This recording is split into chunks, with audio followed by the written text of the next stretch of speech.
I stared at the lawyer's mahogany desk, my fingers gripping the leather chair arms as he read my parents' will.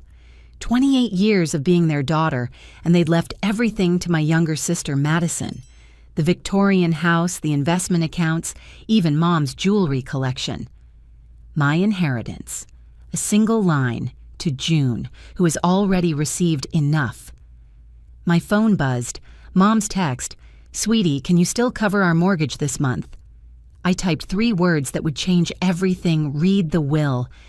6 months before that devastating moment in the lawyer's office, I was sitting at my kitchen table, writing out checks like I did every single month. The morning sun streamed through my apartment window, illuminating the stack of bills that weren't even mine. Mortgage payment for my parents' house, $2,400. Their health insurance premium, $875. Grocery delivery for their weekly shopping, $350. The numbers blurred together as exhaustion from my overnight shift at the hospital weighed on my shoulders. My name is June Matthews, and at 28 years old, I was working 2 jobs to support not just myself, but my entire family. By day, I served as a pediatric nurse at Children's Memorial Hospital, caring for sick kids who reminded me why I'd chosen this profession. By night, 3 times a week, I picked up shifts at a private clinic downtown, sacrificing sleep for the extra income my family desperately needed, or so they told me. The irony wasn't lost on me that while I was barely keeping my head above water, my younger sister Madison lived a completely different life.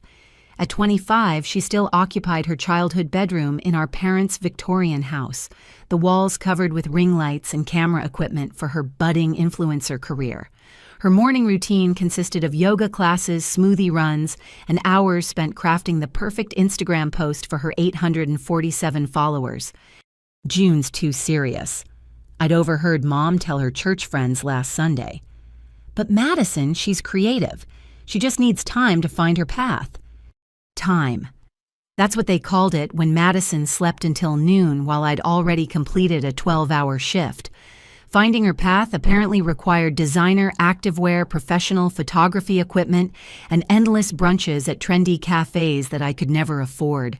Mom justified it all with practiced ease.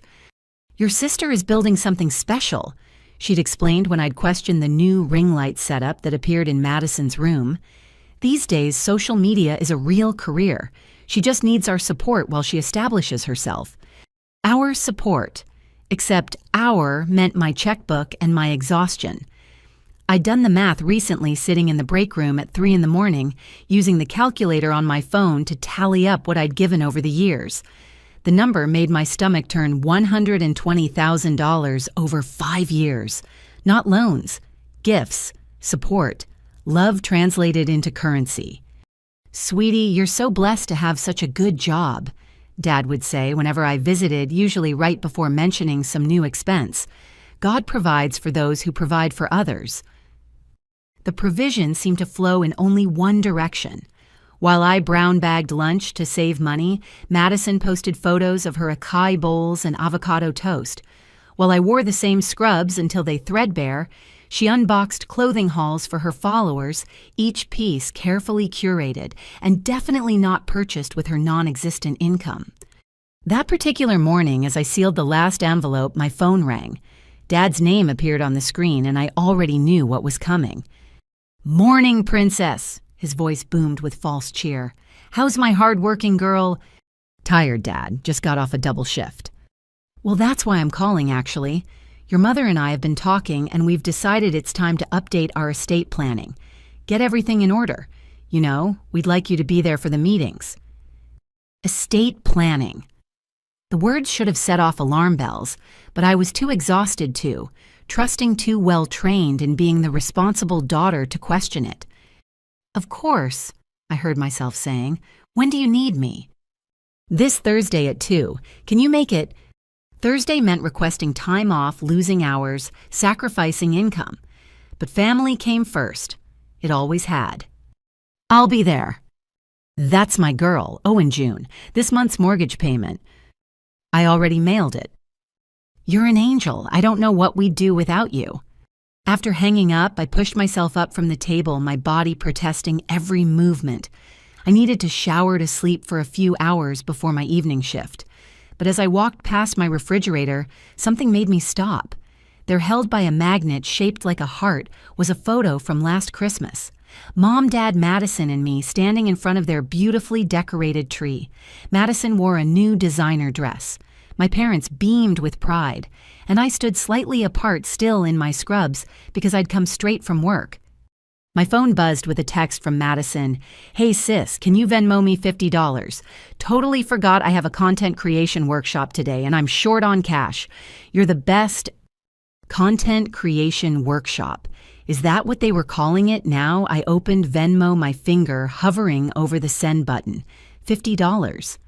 That was groceries for a week gas for my car, part of my own rent that was already stretching me thin. But Madison needed it. The family needed me to provide it. I hit send. The response was immediate, a series of heart emojis, and OMG, you're literally the best sister ever. No thank you, just enthusiasm that I'd once again solved her problem. As I finally made it to my bedroom, exhaustion pulling at every cell in my body, I couldn't shake the feeling that something was wrong. Not with the requests or the money or even Madison's lifestyle. Something was wrong with me for starting to question it all. I collapsed onto my bed still in my scrubs and set my alarm for 4 hours later.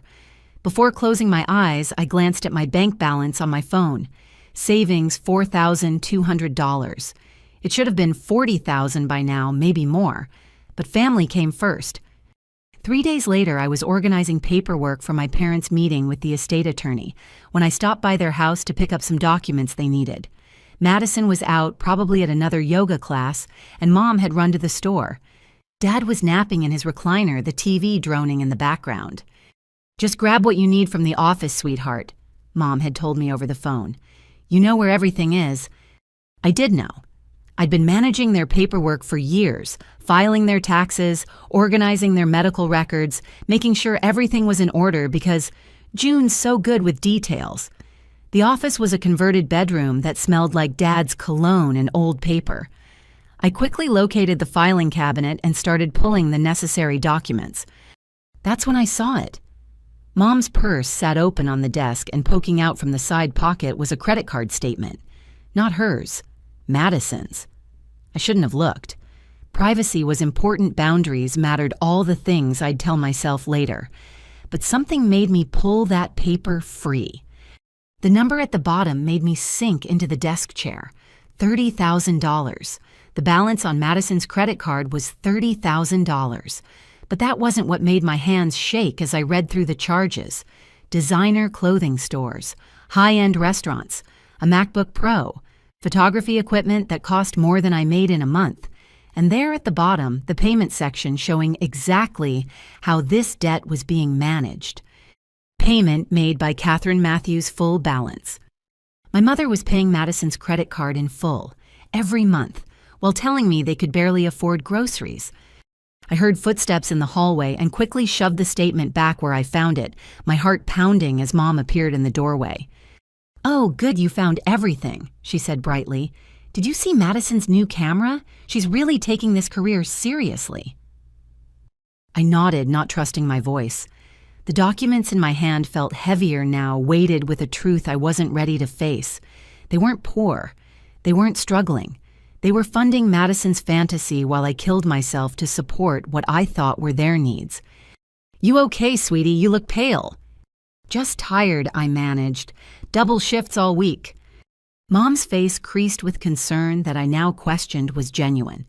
"You work too hard. You should take a vacation, do something nice for yourself." A vacation. With what money? With what time?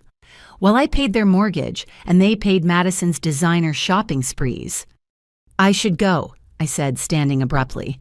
"I have to get ready for work." "Of course. Thank you for handling all this estate stuff. You know how confused your father and I get with legal matters." Confused? Is that what we were calling it? I gathered the documents and headed for the door, Mom's voice following me. "Oh, June Madison's birthday is coming up. We're thinking of getting her that new iPhone for her content creation.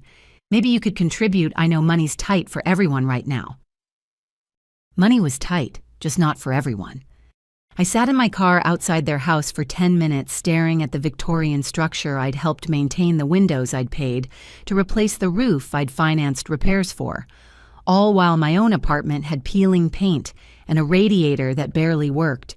The golden child lived inside, dreaming of influencer fame, while her bills disappeared like magic, and I was the magician making it all possible with every paycheck, every sacrifice, every exhausted moment of my life.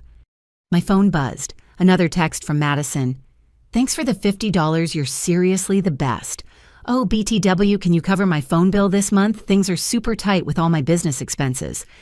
Business expenses. For a business that made no money. I turned off my phone and drove to work. The credit card statement burned into my memory like a brand. $30,000.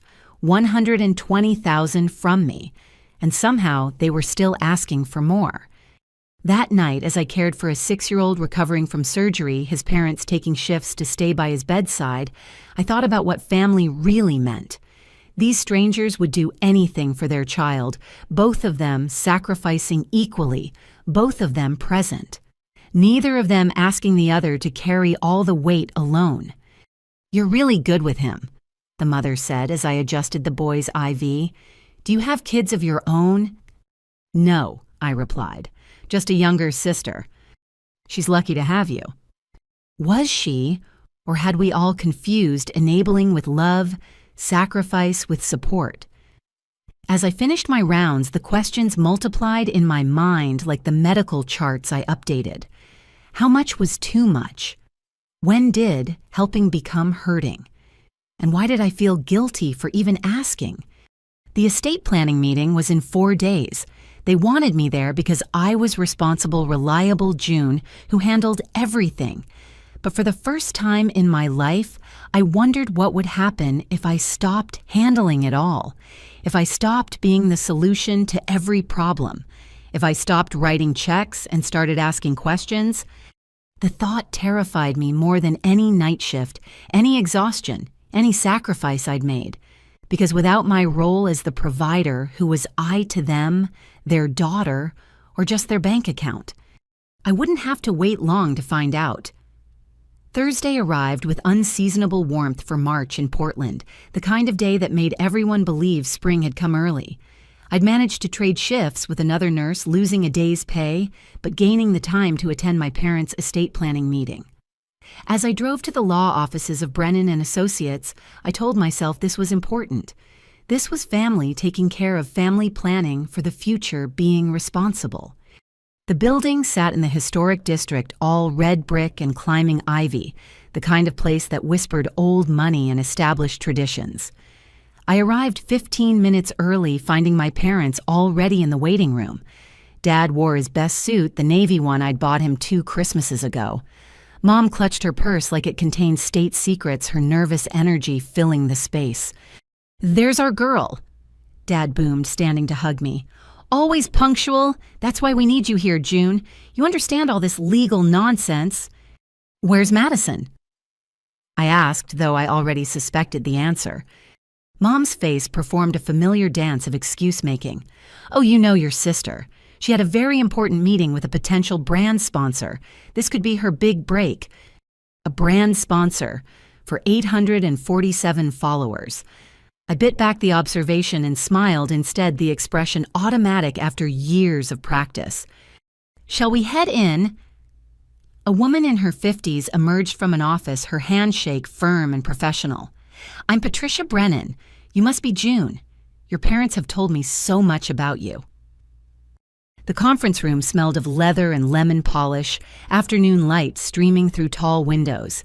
Ms. Brennan arranged documents across the mahogany table, while my parents settled into their chairs. I pulled out my notebook, the same one I used for managing their finances, ready to take whatever notes might be needed. So, Ms. Brennan began, her eyes moving between the 3 of us. "Let's start with the basics. We're here to ensure your assets are properly distributed according to your wishes. Can you walk me through your major holdings?" Mom looked at me expectantly. Of course. I cleared my throat and began the recitation I knew by heart. The house on Elm Street, purchased in 1992, currently valued at approximately $600,000. The mortgage has 18 months remaining. I didn't mention who'd been paying that mortgage.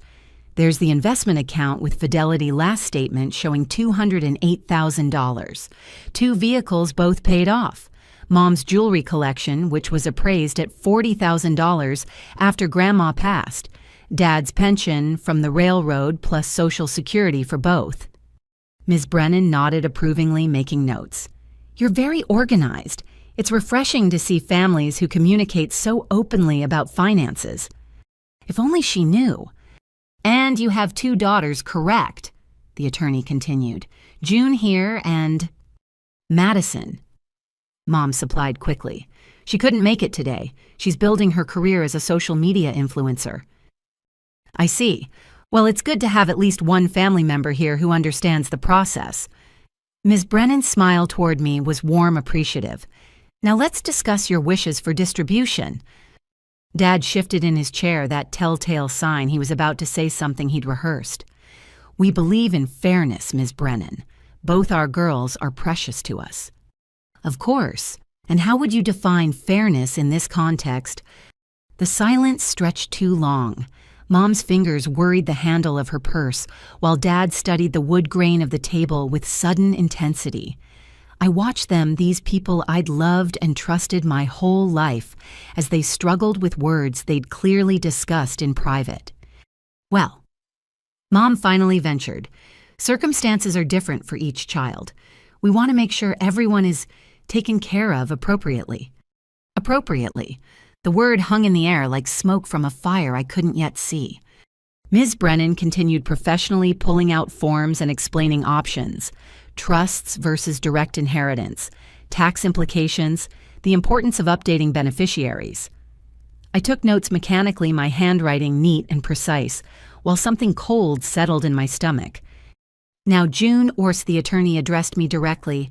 As someone who's clearly involved in your parents' financial planning, do you have any questions or concerns? Before I could respond, Dad interjected. June's always been our practical one. Head on her shoulders, good job, takes care of herself. She got the brains in the family. The praise should have warmed me. Instead, it felt like ice forming along my spine. That's wonderful, Ms. Brennan said. It must be a comfort to know you have a daughter who's so capable. Oh, yes, Mom agreed quickly. June's never needed much help, even as a child so independent. Not like... She caught herself, but the sentence hung unfinished. Not like Madison, the golden child who needed protecting, supporting endless financial cushioning against the harsh realities of adult life. We worked through the paperwork for another hour, discussing everything from medical directives to power of attorney, when Ms. Brennan suggested I might be the logical choice for executor. Given my clear understanding of their finances, my parents exchanged another of those loaded looks. We'll need to think about that, Dad said carefully. Family dynamics, you understand. I understood more than they realized. 40 minutes into the meeting, the conference room door burst open. Madison stood there in designer workout wear, her hair in an artfully messy bun, phone in one hand and iced coffee in the other. So sorry I'm late. She didn't sound sorry at all. Traffic was insane, and then I had to stop for coffee because I literally can't function without caffeine. Ms. Brennan's professional smile tightened slightly. You must be Madison. We're discussing your parents' estate planning. Oh, right, the will stuff. Madison dropped into the chair next to Mom, immediately pulling out her phone. Don't mind me. June's got this covered, right, sis? She didn't wait for an answer, her attention already absorbed by whatever was on her screen. I watched our parents' faces soften as they looked at her, their baby, who still needed protecting at 25. Perhaps we should recap what we've covered, Ms. Brennan suggested. No need, Madison said without looking up. Like I said, June handles all the boring stuff. That's what she's good at. Boring stuff, like working myself into exhaustion to keep their lives afloat. Ms. Brennan continued the meeting, but the dynamic had shifted. Every time she asked a question, Madison would sigh dramatically or check her phone.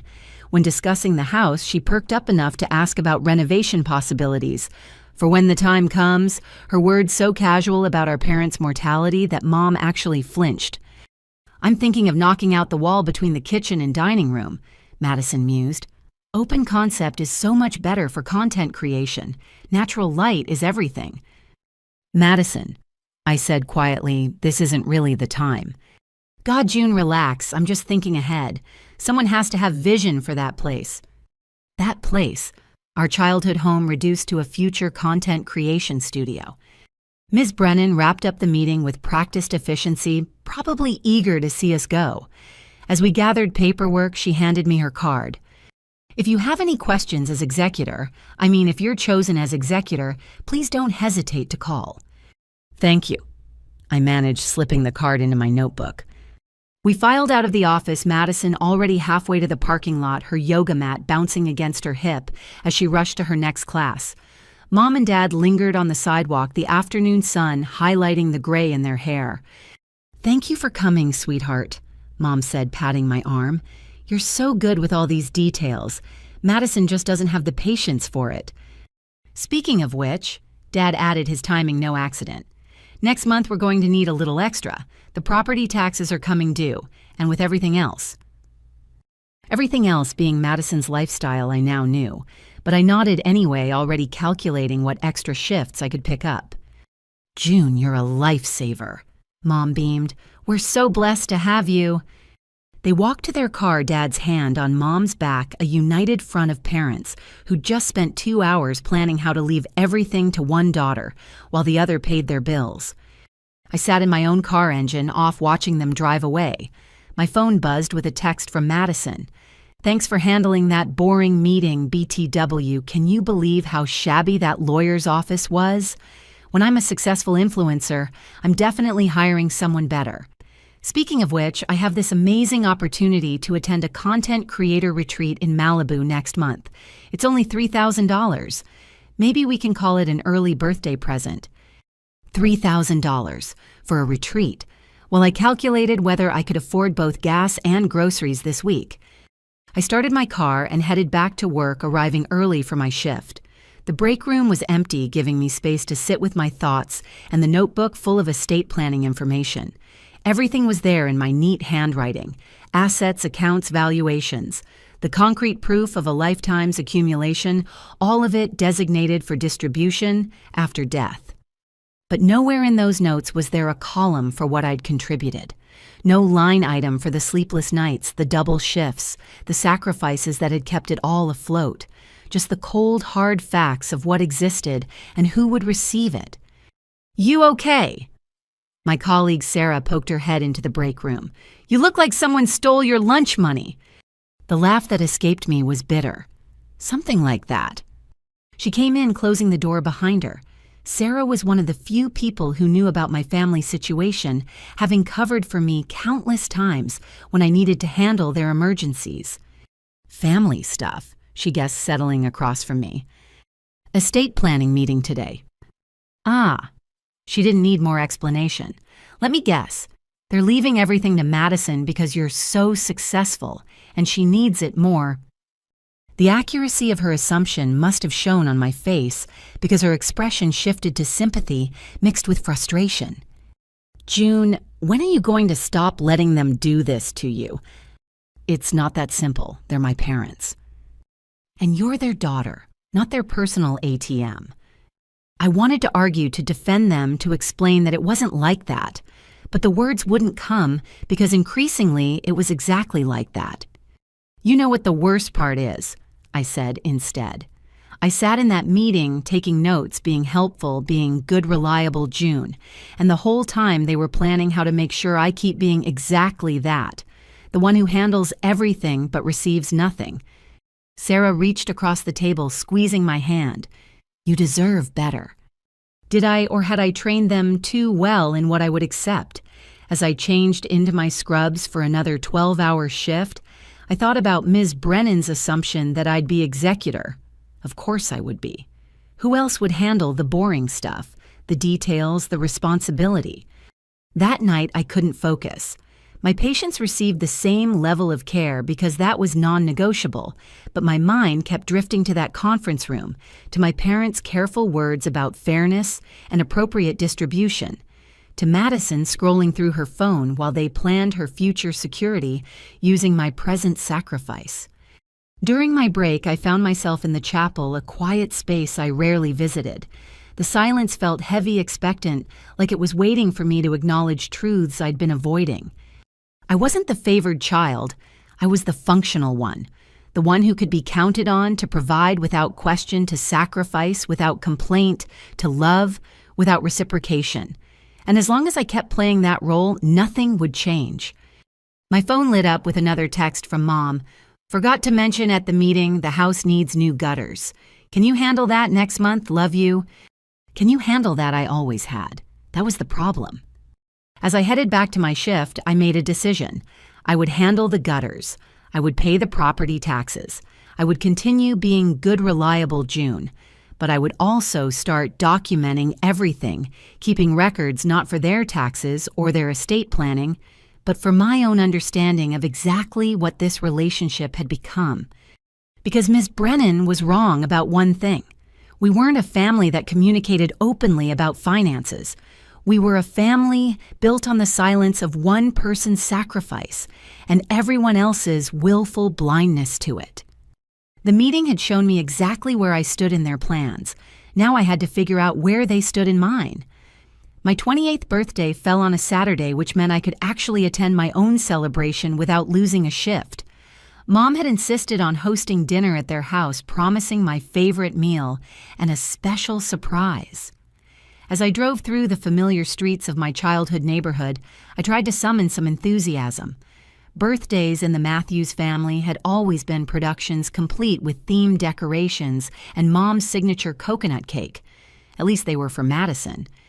The April evening was mild cherry blossoms from the neighbor's tree drifting across the windshield like pink snow.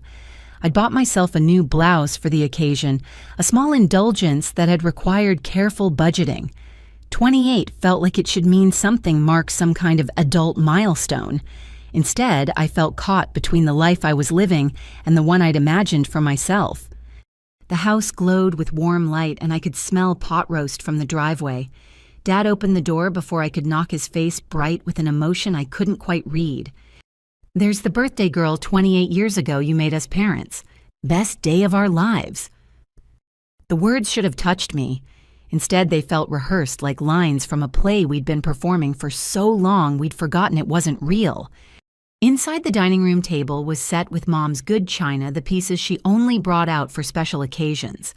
Balloons bobbed in the corner and a banner reading, "Happy Birthday, June," hung across the archway. It was lovely, thoughtful even. So why did it feel like a stage set? Surprise. Madison emerged from the kitchen wearing a dress that probably cost more than my monthly grocery budget. "Happy birthday, sis."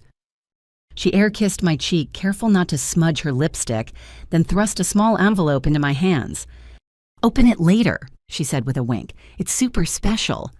Mom bustled in with appetizers, her face flushed from cooking. Sit, birthday girls don't help in the kitchen." The rule apparently only applied to birthdays because every other family dinner found me elbow deep in dishes, while Madison updated her Instagram stories. But tonight, I was guest of honor. Tonight, I got to pretend this was normal, that we were a normal family celebrating a normal milestone. Dinner unfolded with practiced precision. Dad carved the roast with ceremony, Mom made sure my plate was full, and Madison documented everything with her phone, murmuring about family content and authentic moments. I smiled, laughed at Dad's familiar jokes, complimented Mom's cooking, played my part in our family performance.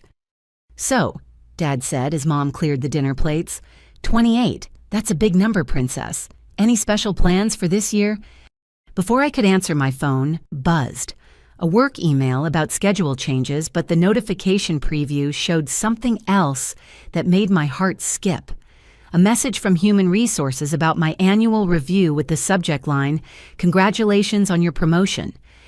I'd applied for the head nurse position 3 months ago, gone through 2 rounds of interviews, demonstrated my skills and dedication.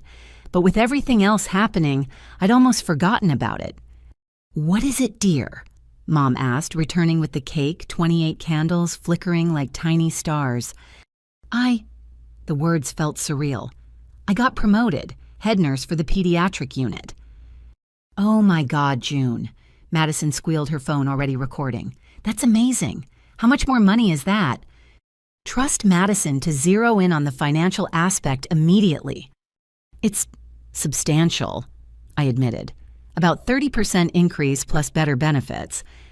I watched my parents' faces transform, could actually see the calculations happening behind their eyes. 30% more meant 30% more. They could ask for 30% more problems I could solve, 30% more of Madison's dreams I could finance. "That's wonderful, sweetheart," Mom said, but her smile had shifted into something strategic. "You've worked so hard for this." A toast. Dad raised his wine glass, his voice booming with pride that felt different from the pride I'd hoped for. "To June, our successful daughter. You'll be able to do so much good with that extra income." So much good for them. "Make a wish." Madison commanded, her phone camera ready. I leaned forward, the candle's heat warming my face, and closed my eyes. What did I wish for? Recognition, appreciation, or just the chance to enjoy my own success without it becoming another resource for them to tap?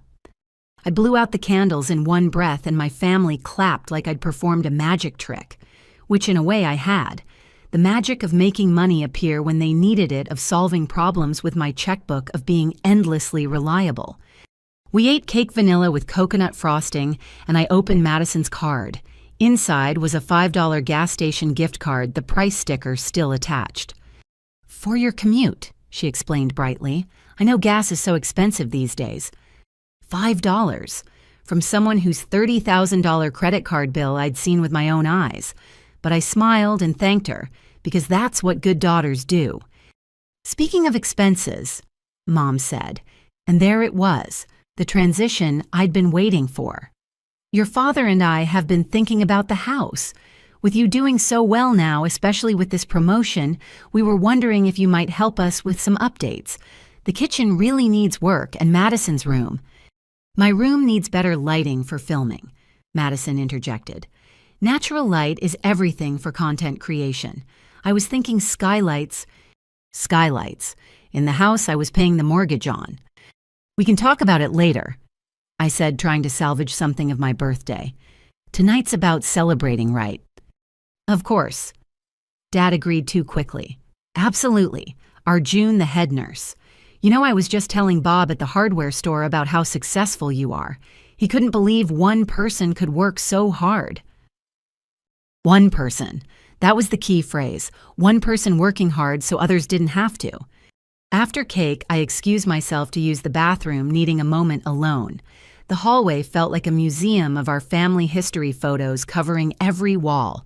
Madison's dance recitals where I'd worked overtime to pay for costumes, family vacations I'd funded but barely enjoyed because I was checking work emails, my college graduation where they'd spent the entire ceremony talking about Madison's gap year plans. I paused at Dad's study door, slightly ajar. The desk lamp was on papers scattered across the surface. I shouldn't look. It was his private space. But something pulled me forward, maybe the same instinct that had made me notice Madison's credit card statement.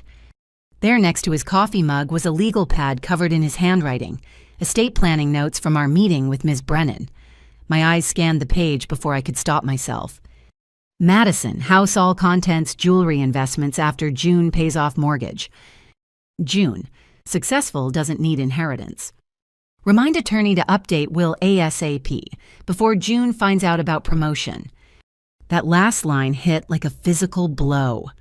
Before June finds out about promotion. They'd known. Somehow they'd known about my promotion before I did, and their first thought wasn't pride or celebration. It was making sure I wouldn't inherit anything before I became even more successful. June, Mom's voice from downstairs.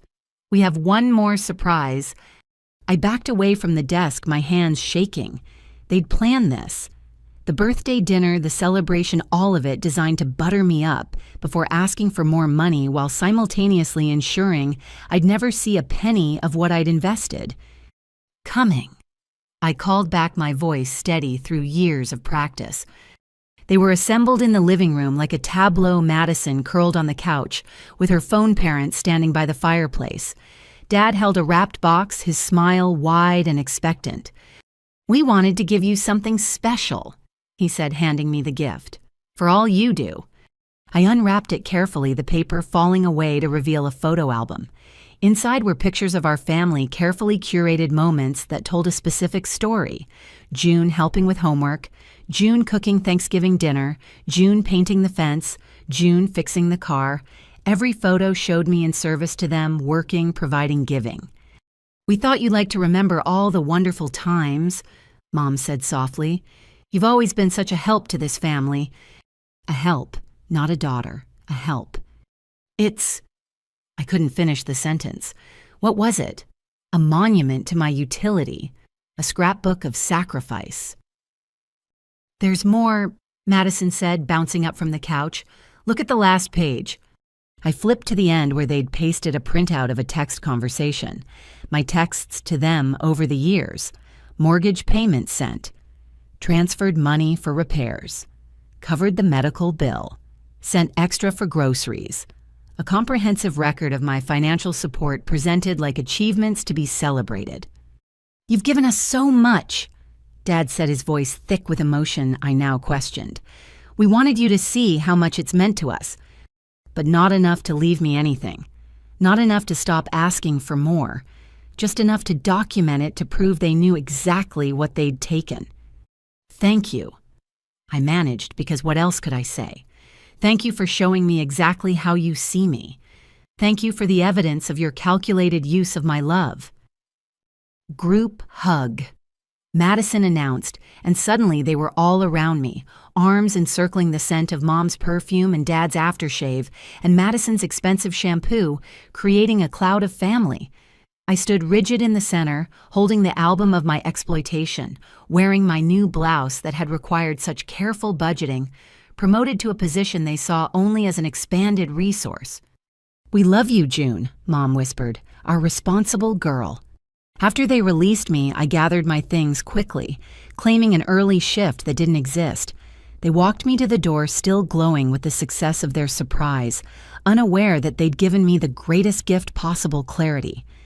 "Oh, before you go," Mom said, "about that kitchen renovation." "I'll think about it," I said, cutting her off. "I need to review my finances with the new position." Something in my tone must have registered, because she blinked, taken aback. I'd never put them off before, never suggested my money might have other purposes. "Of course," she recovered. "No rush, whenever you can." I drove home through streets that blurred with unshed tears, the photo album on my passenger seat, like evidence in a crime I was only now recognizing. 28 years old, head nurse, successful, independent, accomplished, and to my family, nothing more than a resource to be managed, a well that would never run dry. In my apartment, I set the album on my kitchen table and opened my laptop. If they were documenting my support, I could do the same. I created a spreadsheet going back through bank statements, canceled checks, Venmo history. The numbers accumulated like grievances, each entry a moment I'd chosen them over myself. My phone buzzed with a text from Madison. "Thanks for being the best sister ever. Can't wait to renovate my room with your help." I didn't respond. Instead, I continued entering data, building a case for a crime that wasn't illegal, but felt like theft all the same. They'd stolen my 20s, my savings, my dreams of home ownership or travel, or just the simple luxury of not constantly calculating whether I could afford both food and their needs.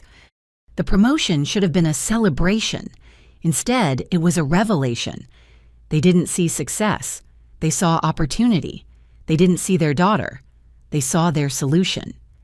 As midnight passed and my birthday officially ended, I made myself a promise. I would continue documenting everything, every request, every payment, every sacrifice. Not because I planned to show them or demand repayment, but because I needed to see it clearly laid out in undeniable black and white. The photo album they'd given me told one story. The spreadsheet I was creating told another. Somewhere between those two versions was the truth about what we'd become and what I needed to do about it. But first, I had a will to think about, one that would leave me nothing except the bitter understanding that being the good daughter had cost me everything. 2 weeks after my birthday life settled into a new rhythm, I'd started my position as head nurse, the increased responsibilities matching my temperament far better than I'd expected. The pediatric unit ran like clockwork under my organization, and for the first time in years, I felt genuinely proud of something that belonged only to me. The salary increase sat untouched in a new savings account one my family didn't know about. Not yet. It was a Thursday morning unseasonably cool for late April. I'd just finished a particularly challenging night shift helping stabilize a premature infant whose parents had held vigil for 36 straight hours.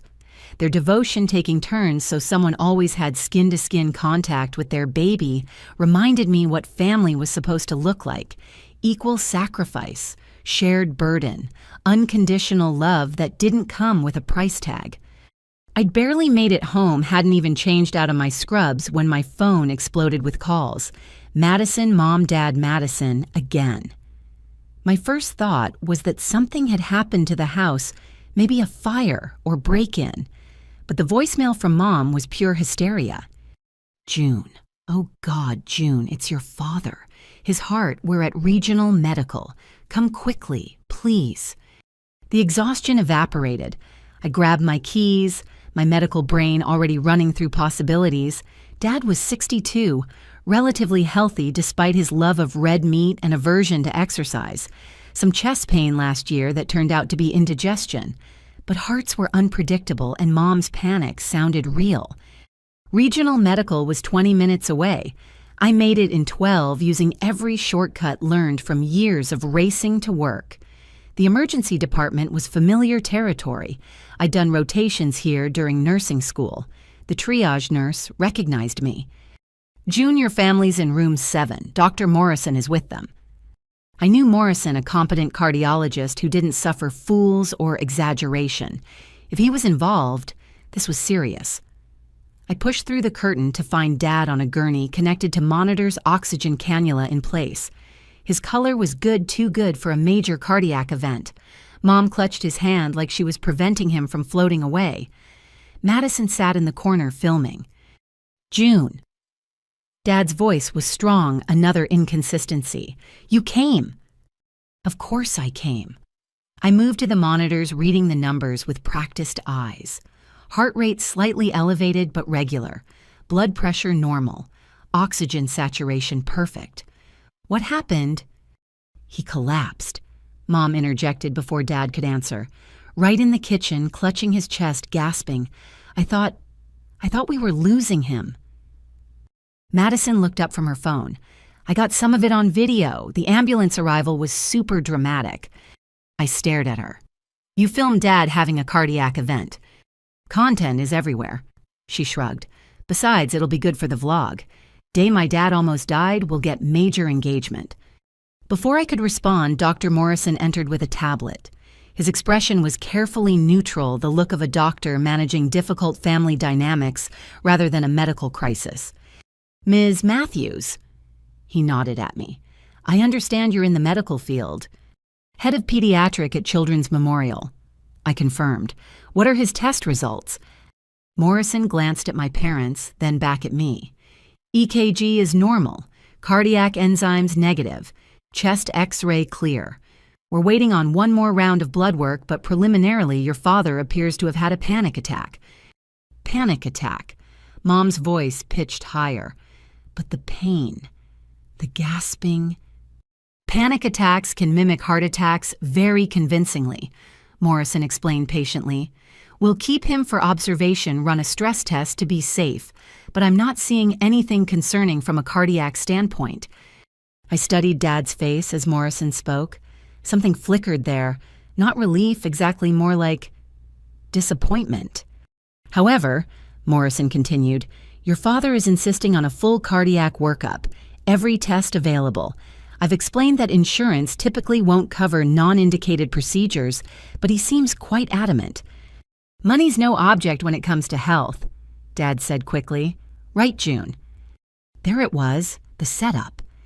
We'll discuss it, I said carefully. Thank you, Dr. Morrison. After he left, the room fell silent except for the steady beep of monitors. Madison had stopped filming, probably because actual medical information wasn't dramatic enough for her followers. Mom continued her death grip on Dad's hand while he avoided my eyes. A panic attack, I said finally. What triggered it? Does it matter? Mom snapped. He could have died. But he didn't. His heart is fine. So what happened this morning that caused such severe anxiety? They exchanged looks, the kind that told me this was rehearsed, but they hadn't counted on Morrison being so direct with his diagnosis, hadn't expected me to push back. Financial stress, Dad admitted finally. The bills, the house, trying to keep everything afloat. It just overwhelmed me. Financial stress. While I paid their mortgage, their groceries, their utilities. While they paid Madison's credit cards and funded her lifestyle. Maybe I should take some time off. Dad continued, warming to his theme. You know, focus on my health. Of course, that would mean losing income. You're retired, Dad. You have your pension. Well, yes, but there are gaps. Medical bills from this will be enormous. And if I need cardiac rehabilitation... I pulled out my phone, opening the calculator app. Let's see. Ambulance transport, roughly $1,500. Emergency room visit with full workup, maybe $3,000 with your insurance. Stress test, another $1,000. You're looking at around $6,000 maximum. $6,000. Mom gasped like I'd suggested amputating a limb. We don't have that kind of money. Then it's good that insurance covers most of it, I said evenly. Your out-of-pocket will be your deductible, which is what, $2,000... The room went quiet again. Madison fidgeted with her phone while my parents recalibrated their strategy. You seem very calm about your father's health, Mom accused. I'm calm because he's stable. His tests are normal. He's going to be fine. I moved to Dad's bedside, checking his peripheral pulses automatically. But I'm concerned about this panic attack. What aren't you telling me up? Dad closed his eyes. You wouldn't understand. You've never had to worry about money. The irony of that statement from a man whose bills I paid nearly choked me. I need to inform my work. I'll be late, I said, instead of screaming. I'll be right back. I stepped into the hallway, breathing deeply. My phone already had texts from Madison. Dad's being so dramatic, but Mom says we have to play along, followed by, BTW, can you cover my car payment this month? Tots forgot with all this drama. I called my supervisor explaining the situation. She was understanding, told me to take the day. As I hung up, I noticed a familiar figure by the nurse's station. Carla, one of my nursing school classmates now working emergency. June heard your dad was brought in. He okay? Panic attack. I said, then lowered my voice. Can I ask you something in confidence? She guided me to a quiet corner. What's up? When he came in, what did he present with? Carla glanced around, then pulled up his intake chart on her tablet. Honestly, he walked in, said he'd had severe chest pain at home, but it resolved in the car. Vitals were stable from admission. We did full protocol because he insisted he'd collapsed, but... She shrugged. But he walked in. Under his own power. Your mom was more upset than he was, kept talking about how gray he'd been at home, how he'd stopped breathing. But his O2 sats were perfect, no cyanosis indicators. We see this sometimes. See what? Family members amplifying symptoms, sometimes for attention, sometimes for other reasons. Your dad specifically asked about admission criteria, how long observation would be, whether you'd be notified as next of kin. He'd asked if I'd be notified, of course. Thanks, Carla. Hey, family stuff is complicated. Just focus on the fact that he's okay. I returned to room 7 to find Madison live streaming from the hallway. Hey everyone, super scary day, but Daddy's gonna be okay. Thank you all for the prayers and positive vibes. Madison, I said sharply, this is a hospital. People are actually sick here. She ended the stream with a pout. God, June, I'm just updating my followers. They care about our family. All 847 of them. Inside, Mom was helping Dad sit up. His color remained good, his breathing even.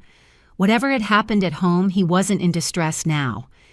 The doctor says I can go home tomorrow, Dad announced, but I'll need monitoring, someone to stay with me.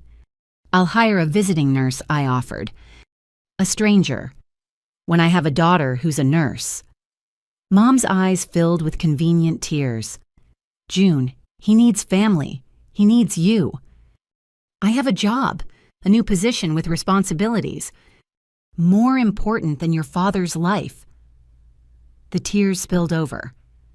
We've never asked you for anything. Mom. The word came out sharper than intended. You ask me for money every month. The tears stopped like a faucet turning off. Madison's eyes widened, probably because I'd never pushed back before. That's different, Mom said stiffly. That's family helping family. And this isn't. He could die, June. Dr. Morrison literally just said his heart is fine. Doctors can be wrong. What if they missed something? What if he has another attack and no one's there? I looked at Dad, who had the grace to appear uncomfortable with Mom's performance, but not uncomfortable enough to stop it. I'll take FMLA leave, I heard myself saying. Unpaid family medical leave, 1 week. If you're not better by then, we hire professional help. You're an angel, Dad said quickly before I could change my mind. I knew we could count on you. Count on me. To sacrifice my wages, my new position's momentum, my own well-being for a panic attack they were inflating into a cardiac crisis. I spent the rest of the day at the hospital coordinating with Morrison, arranging Dad's discharge, playing the devoted daughter, while inside I seethed. Madison left after an hour to attend a crucial influencer workshop. Mom alternated between fawning over Dad and texting prayer requests to her church group, ensuring maximum attention for their crisis. That evening, Morrison pulled me aside. Your father's insisting on a cardiac catheterization. I've explained it's unnecessary, but he wants to be absolutely certain. That's an invasive procedure with its own risks, which I've explained, but he says you'll cover any costs insurance doesn't. Morrison's expression was carefully neutral. I wanted to verify that before scheduling. Don't schedule it, I said firmly. His tests are normal. We're not doing unnecessary procedures. I'll document that in his chart. As Morrison walked away, I realized this was the first time I'd said no to a financial request from my family. It felt strange, foreign, like wearing someone else's clothes. Dad was discharged the next morning with fanfare worthy of a war hero's homecoming. Mom had alerted extended family who gathered at their house with casseroles and sympathy. I set up a medication schedule. He didn't need checked vitals that were perfect played nurse to a patient who wasn't sick. You're so good to us. Aunt Linda gushed Mom's sister, who'd never offered to help with their bills. Taking time off work and everything. She's always been the responsible one, Mom said, basking in reflected attention. We're so blessed. Madison arrived late afternoon with a film crew. Not a real one, just 2 friends with phones, but she directed them like Scorsese. I want to capture Dad's recovery journey, she announced. It'll be inspiring content. He had a panic attack, I reminded her. There's no recovery journey. Don't be negative, she snapped. This is important for my brand. Her brand, built on our father's fake cardiac emergency. For a week, I stayed at my parents' house, sleeping in my childhood room that had been converted to Madison's clothing storage. I monitored Dad's perfect vitals, administered unnecessary medications, watched him milk his condition for every ounce of sympathy, while losing wages I couldn't afford to lose. Madison used the week to create a 12-part series about family health scares that gained her 100 new followers. Mom coordinated meal deliveries from church friends, none of which she cooked despite being perfectly capable. And Dad alternated between clutching his chest when others were around and being completely normal when we were alone. You know, he said on day 5, finding me on the back porch during a rare moment of solitude, this has been nice, having you home. I'm losing $700 a day in wages, I said without looking at him. Money isn't everything, princess. It is when you don't have it, He was quiet for a moment. "Your mother thinks we should update the will. Make sure Madison's protected if something happens to us. Madison's 25. She can protect herself." "She's not like you, June. She needs guidance support. The house would give her stability." "The house I paid for. Do what you think is best." I said the words ash in my mouth. "I knew you'd understand. You always do." On the 7th day, I packed my things while Dad demonstrated his miraculous recovery by mowing the lawn. Mom tried to extend my stay, citing vague concerns about his fragile state. But I held firm. I'd given them a week of my life-lost wages I desperately needed played along with their medical theater. Enough. "But what if he has another episode?" Mom pleaded. "Then you call 911, like you did this time." "You're abandoning him," Madison accused, camera rolling. His own daughter, a nurse, abandoning him in his time of need. I looked directly at her camera. I took unpaid leave to provide 24/7 care for a man whose tests all came back normal. I've lost $5,000 in wages. How exactly is that abandonment? She stopped recording, probably because the truth didn't fit her narrative.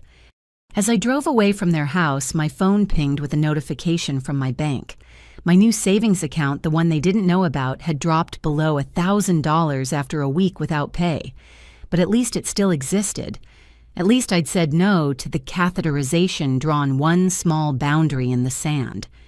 That night, alone in my apartment, I added up the true cost of Dad's panic attack. Lost wages, $4,900. Gas for daily hospital visits, $60. Medications he didn't need but insisted on $200. The look on his face when Dr. Morrison said his heart was fine, priceless, and devastating in equal measure. I pulled out my laptop and updated my spreadsheet, adding a new column, Manipulation Tactics. Under it, I wrote, Dad's cardiac event. Panic attack presented as heart attack to trigger caregiver response. 1 week unpaid leave, lost wages, $4,900. Family collected sympathy, attention, and free meals while I provided unnecessary care. The documentation felt like armor, each entry strengthening my resolve. They'd played their trump card, the health scare, designed to remind me that good daughters sacrifice everything.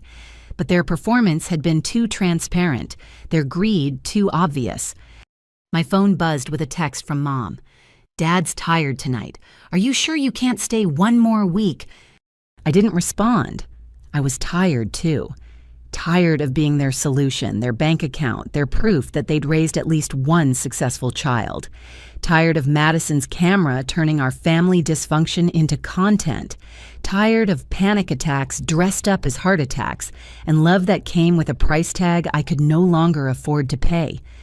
Most of all, I was tired of being the only one who seemed to care that none of this was normal. That families weren't supposed to work this way, with one person bleeding themselves dry while others complained the flow wasn't fast enough. Tomorrow, I'd return to my real job, my real life, the place where my skills meant something beyond my ability to pay bills. But tonight, I sat with my spreadsheet and my anger and my growing understanding that being the good daughter was killing me faster than any heart attack could kill my father. The will. They were updating the will while I slept in Madison's storage room and monitored his non-existent symptoms, making sure their responsible daughter would keep being responsible even after they were gone. Especially after they were gone. May arrived with unseasonable rain, turning Portland into a watercolor painting of grays and greens. I'd thrown myself back into work after Dad's theatrical medical emergency, picking up extra shifts to recoup the lost wages. The pediatric unit had welcomed me back with the controlled chaos I'd grown to love. Real emergencies, real solutions, real gratitude from families who appreciated care given freely. 3 weeks had passed since Dad's miraculous recovery. He'd returned to his routine of golf twice a week and poker nights with his buddies, showing no signs of the fragile condition that had cost me $5,000. Madison had milked the content for all it was worth, gaining almost 200 new followers from her Family Health Crisis series. Mom had frozen enough sympathy casseroles to last through summer. I should have known the respite wouldn't last. The call came on a Tuesday evening as I was reviewing staffing schedules for the following month. Mom's ringtone, A Mother's Love by Jim Brickman, which she'd programmed herself, interrupted my concentration. "June, thank God you answered. We have an emergency." My hand tightened on the phone. "Is Dad okay?" "Oh, he's fine. It's the house. The inspector came today for our insurance renewal, and he says if we don't fix the foundation immediately, they'll cancel our policy. We could lose everything." Foundation issues in a house I'd paid to maintain for years. What exactly did the inspector say? Something about cracks and settling and water damage. I didn't understand half of it, but he said it's serious. $20,000 serious. 20,000. The number hung between us like a sword. "Did you get a second opinion?" "There's no time. He said we have 30 days or the insurance company drops us. Without insurance, the mortgage company could foreclose. June, we could be homeless." Homeless. In the $600,000 house I'd been paying for. "Email me the inspection report," I said already, knowing I'd regret it. "I'll look at it tonight." "You're an angel. I told your father you'd know what to do." The report arrived within minutes, as if she'd been waiting with her finger on the send button.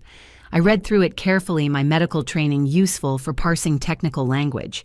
The foundation did show some settling normal for a house built in 1992. The recommended repairs were preventative, not emergency. The insurance threat was real but standard. Companies often used renewal periods to demand upgrades. I called 3 contractors that night describing the issues. Their estimates ranged from $8,000 to $12,000 for necessary repairs. $20,000 would gold plate the foundation. "It's definitely not an emergency," the third contractor, Mike, told me. That settling's been happening for years, but insurance companies love to strong-arm homeowners during renewals. I could do the essential repairs for $10,000, have it done in 2 weeks. $10,000. Still a massive sum, but half what Mom had quoted. I saved Mike's number and opened my laptop to check my accounts. The new savings account held $1,200. My checking had enough for rent and utilities. The promotion had helped, but recovering from Dad's fake emergency had drained me. I could take out a personal loan. My credit was excellent, interest rates reasonable. But the thought of going into debt for their house made my stomach churn. The next morning, I drove to their house before my shift. Dad was in the garage organizing tools he never used. Mom waited in the kitchen with coffee and her most pitiful expression. "Did you read the report?" She clutched her mug like a life preserver. "I did, and I called contractors. The repairs can be done for $10,000, not $20,000. "Oh," relief flooded her face. "That's wonderful, so you can handle it." "I didn't say that. I said the cost is lower than you thought." Her face fell.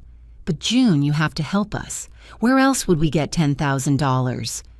"From the equity in your house, a home improvement loan, your savings." "We can't take on debt at our age," Dad said, joining us. He'd clearly been listening from the garage. "And our savings, well, things have been tight." Tight, while funding Madison's lifestyle. Speaking of Madison, I said, "Where is she? This affects her too." "She had a very important meeting with a potential sponsor," Mom said quickly. "A teeth whitening company wants to partner with her." "Ah, how much does that pay?" Silence. "It's about exposure," Mom finally said. "Building her platform." "So nothing. It pays nothing." "June, don't be negative. Your sister is building a career." "Well, I'm being asked to pay $10,000 to fix the house she lives in for free?" The words hung in the air like an accusation. Dad's face flushed while Mom's mouth opened and closed soundlessly. "This is our family home," Dad said sternly. "Where you grew up. Doesn't that mean anything to you?" "It means everything, which is why I've paid the mortgage for 5 years." "We appreciate that." "Do you? Because from where I'm sitting, it looks like you expect it. Like it's my job to solve every problem with my checkbook." Mom started crying right on cue. "I can't believe you're being so cruel. We could lose our home." "You won't lose it if you pay for the repairs yourselves." "With what money?" Dad's voice rose. "You think we're rich. You think we have thousands lying around." I think you have options you're not exploring because asking me is easier. The front door burst open and Madison swept in, carrying shopping bags and radiating excitement. Family meeting without me, rude. She dropped into a chair designer sunglasses still perched on her head. What are we discussing?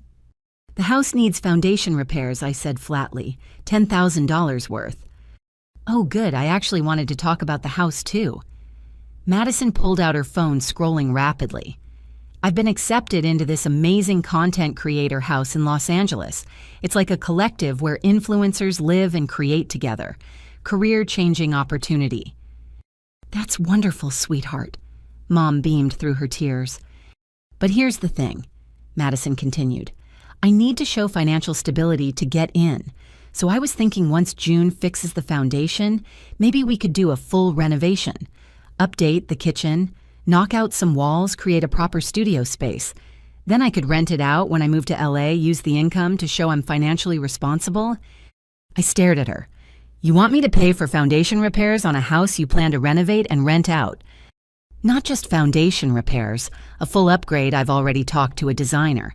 She says we could increase the value by at least $100,000 with the right improvements.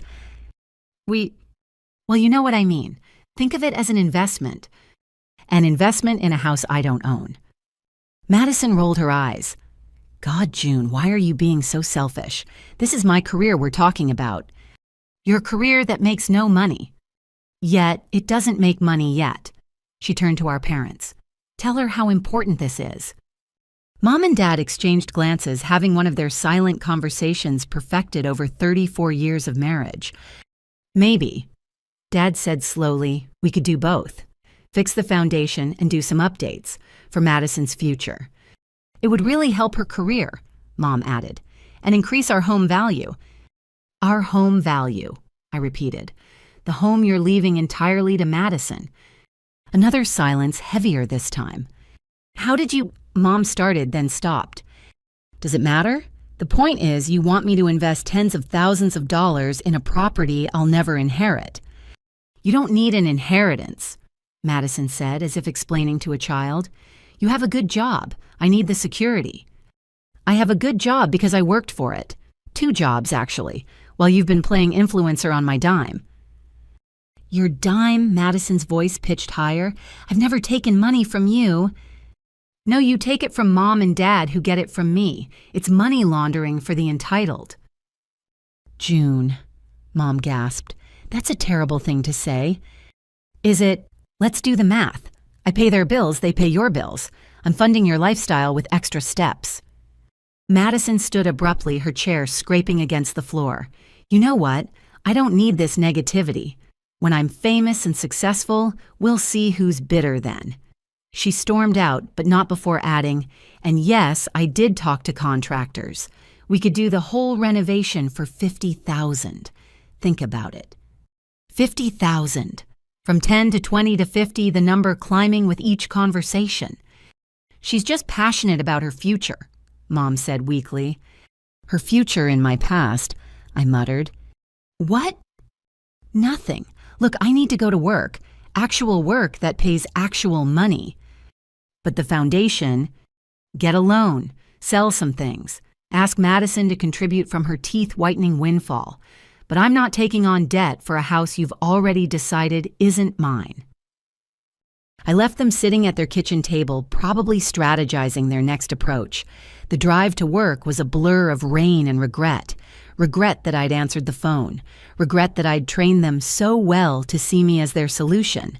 Regret that love in our family had become so transactional. At the hospital, I threw myself into my shift with desperate energy. Here, problems had solutions that didn't require my bank account. A 6-year-old with pneumonia responded to antibiotics. An infant's fever broke after careful monitoring. Parents thanked me with tears of relief that had nothing to do with money. During my break, I sat in the cafeteria with my phone off, enjoying the silence. No texts about foundations or renovations or influencer houses, just peace.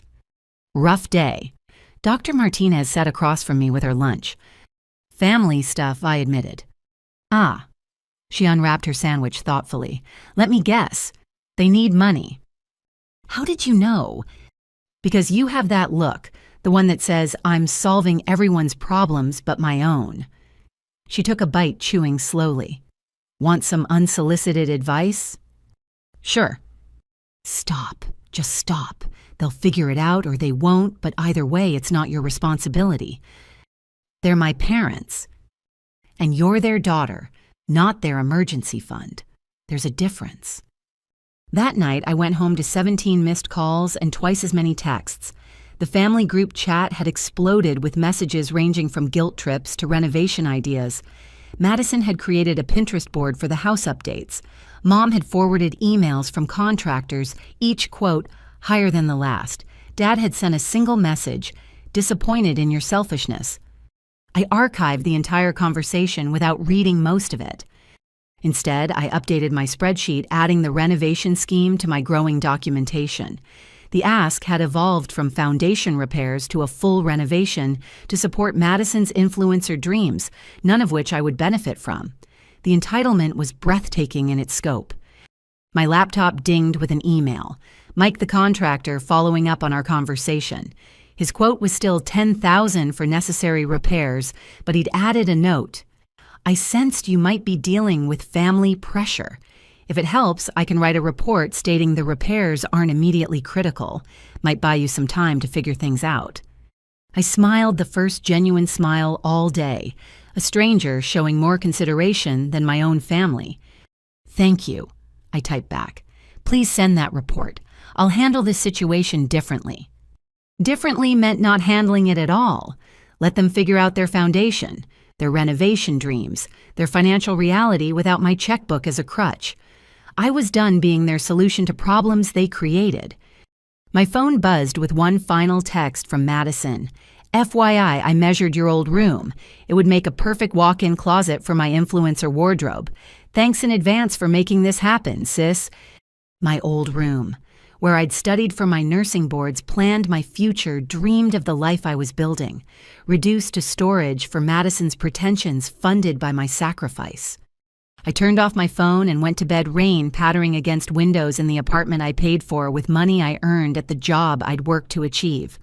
Tomorrow would bring new messages, new guilt, new elaborate schemes to separate me from my savings. But tonight, I slept, knowing I'd finally said no. The foundation could crumble, Madison's influencer dreams could collapse, and their disappointment could echo through that $600,000 house. It wasn't my foundation to fix anymore. The drive back from the lawyer's office felt like navigating through a dream or a nightmare. My hands gripped the steering wheel of my 8-year-old Honda Civic, the car I'd never upgraded, because family always needed something more urgent than my comfort. 28 years of being Howard and Catherine Matthews' daughter, and my inheritance was a single line of cruelty to June, who has already received enough. I pulled into the first parking lot. I found a half-empty strip mall with a defunct Blockbuster and a nail salon that had seen better days. The engine ticked as it cooled, keeping time with my racing thoughts. Already received enough. What had I received exactly? The privilege of paying their bills, the honor of sacrificing my 20s to their comfort, the joy of watching Madison live the life I funded. My phone hadn't stopped buzzing since I'd left the office. 14 missed calls from Mom, 8 from Dad, 23 texts from Madison. I finally looked at the most recent. June, stop being dramatic. When are you sending this month's payment? The mortgage company doesn't care about your feelings. Mom. The mortgage company, for the house they'd left entirely to Madison along with everything else. I opened my contact list and scrolled to Sarah Chen, my best friend since nursing school, and now a financial advisor who'd tried repeatedly to talk sense into me about my family's situation. She answered on the second ring. June, everything okay? You sound... They left me nothing. The words came out flat, emotionless. The will reading was today. Everything goes to Madison. The house, the investments, Mom's jewelry, everything. Oh, honey, I'm so sorry, but also I'm not surprised. I am. I laughed, but it sounded broken. I'm an idiot, but I'm surprised. Some part of me actually thought, God, Sarah, I've given them everything. I know. Can you come over? We should talk. I can't. I have to. I stopped. What did I have to do? Send the mortgage payment for a house I'd never inherit. Cover the utilities for Madison's future content creation studio. Actually, yes, I'll be there in 20. Sarah lived in a converted loft in the Pearl District, the kind of place I dreamed of affording before family obligations consumed every spare dollar. She met me at the door with a glass of wine and a hug that nearly broke my composure. "Tell me everything," she said, guiding me to her couch.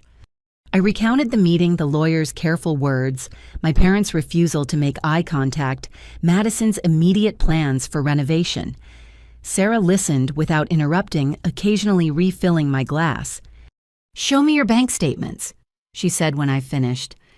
"What?" "Your bank statements. All of them.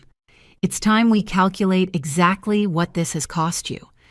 I pulled up my banking app with trembling fingers. Sarah had her laptop ready, creating a spreadsheet with practiced efficiency. For the next 2 hours, we went through everything. Every transfer, every check, every Venmo payment to Madison. The numbers accumulated like evidence in a crime I'd been too blind to see. $347,000, Sarah finally announced. "In 8 years, you've given them $347,000. The number hit like a physical blow.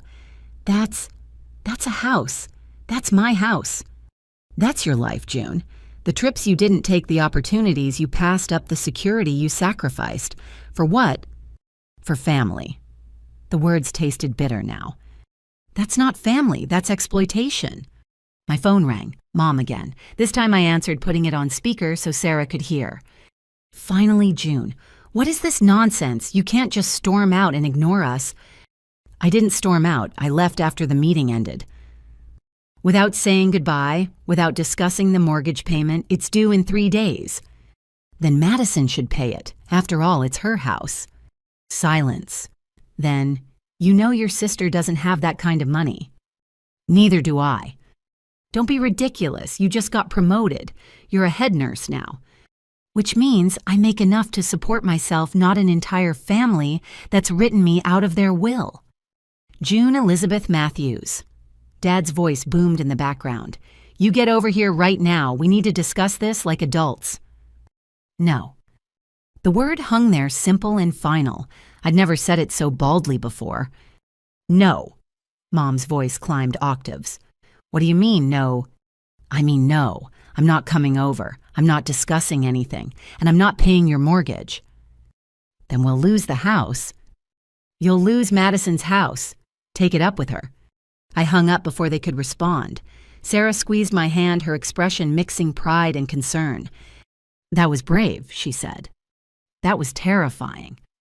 I drained my wine glass. "They're going to lose it, aren't they? Without my money, they can't maintain that lifestyle." "Let me run some numbers." Sarah turned back to her laptop, fingers flying over keys. "Based on what you've told me about their finances, yeah, they're in trouble. They've been living on roughly 60% more than their fixed income for years. You've been the difference between comfort and catastrophe." "And Madison?" Sarah snorted. "Madison's influencer income wouldn't cover a phone bill. She's been playing entrepreneur with your money." My phone exploded with notifications. I glanced at the screen to see Madison had started a group text with extended family, painting me as the villain who was letting our parents become homeless. The messages poured in from aunts, uncles, cousins I hadn't spoken to in years. "June, is this true, you're abandoning your parents?" "Aunt Linda. Family helps family. Shame on you. Uncle Robert. Maybe if you weren't so selfish, they wouldn't have had to leave everything to Madison. Cousin Patricia." That last one made me laugh dark and bitter. The circular logic of dysfunction? I was selfish for not giving more, so they punished me by ensuring I'd inherit nothing, which justified my selfishness. "Block them all," Sarah advised, "at least for now." Instead, I typed one message to the group. "I've financially supported Mom and Dad for 8 years while Madison lived rent-free. I've paid their mortgage, utilities, groceries, and repairs. Total $347,000. They've left me nothing in their will because I've already received enough. If you're so concerned about family helping family, feel free to take over the payments. The mortgage is $2,400 month, utilities average $500, groceries $400. Madison's credit card bills are extra. Let me know who's taking which expense. June. Then I muted the conversation. That felt good, I admitted to Sarah. It should. You just set a boundary. First of many, I hope. We ordered Thai food and spent the evening planning my financial recovery. Without the drain of my family's expenses, I could actually save money, build an emergency fund, maybe even consider buying my own place. You could have been a homeowner by now, Sarah said gently. That promotion money could go toward your future, not their present. I know. The grief of it sat heavy in my chest. I think that's what hurts most. Not the will, I mean that stings, but realizing how much I've sacrificed for people who see me as a resource, not a daughter. When did it start, the financial support? I thought back. Right after nursing school. Dad mentioned they were struggling with the mortgage. Just a temporary help, he said. A few months while they got back on their feet. 8 years of temporary. And Madison was in college then. They said once she graduated, things would be easier. I laughed without humor. She graduated 3 years ago, still waiting for things to get easier. My phone rang, an unknown number, but the voicemail was immediately familiar. Ms. Matthews. This is Patricia Brennan. I'm sorry to call after hours, but your parents have asked me to reach out. They're concerned about some statements you made after our meeting. They'd like to discuss possible amendments to the will. Please call me back at your earliest convenience. I played it for Sarah. They're panicking, she observed. Reality is setting in. Should I call back? Absolutely not. Let them sit with their choices. Besides, what could they offer you now, a token inheritance in exchange for continued financial support? That's not love, June. That's negotiation. My phone lit up again. This time a text from Madison with a photo attached. She'd taken a selfie in front of the house, fake tears streaming down her face. The caption, about to lose my childhood home because my sister cares more about money than family. Heartbroken family drama, help. She's trying to crowdfund your guilt, Sarah said, disgusted. How very influencer of her. The comments were already pouring in from her followers offering prayers and calling me heartless. Someone had started a GoFundMe that had raised $37 in the first hour. $37, I repeated. She needs $2,400 for the mortgage, and her devoted followers have raised $37. Reality is a harsh teacher, Sarah observed. We talked until midnight planning my next steps. Cancel any automatic transfers. Close the joint account Mom had convinced me to open for emergencies. Change my beneficiaries on everything. Small actions that felt monumentally significant. You know they'll escalate, Sarah warned as I prepared to leave. This is just the beginning. When the mortgage comes due and you don't pay, they'll pull out every manipulation tactic in the book. I know. I hugged her tightly. But I'm done being their solution. Madison wanted the house so badly she can figure out how to pay for it. And if they lose it? I thought about the Victorian on Elm Street where I'd grown up in the shadow of Madison's brightness. Where I'd done homework at the kitchen table while she had dance lessons I now knew I'd eventually pay for. Where love had been portioned out based on who needed protection and who could provide it. Then they lose it, I said finally. And maybe for the first time in her life, Madison will have to solve her own problems. Driving home through the quiet Portland streets, I felt something I hadn't experienced in years possibility. My next paycheck would be mine. My promotion raise wouldn't disappear into their accounts. My future could be about my choices, not their needs. The phone rang again as I parked. Dad this time. I let it go to voicemail but listened before going inside. June, this is your father. I'm disappointed in you. After everything we've done, everything we've given you, this is how you repay us by abandoning your family. Your mother is beside herself.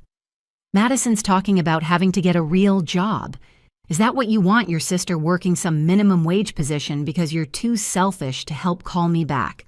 We need to fix this before it's too late. Madison getting a real job, the horror, the impossibility, the thing millions of 25-year-olds did every day without their older sisters subsidizing their dreams. I deleted the voicemail and went inside. Tomorrow would bring new crises, new guilt trips, new attempts to pry open my wallet. But tonight, for the first time in 8 years, I went to bed knowing exactly where I stood in my family's priorities. Dead last with a bank account to prove it. 3 days after the will reading, I sat in my car outside my parents' house with a manila folder that felt heavier than it should.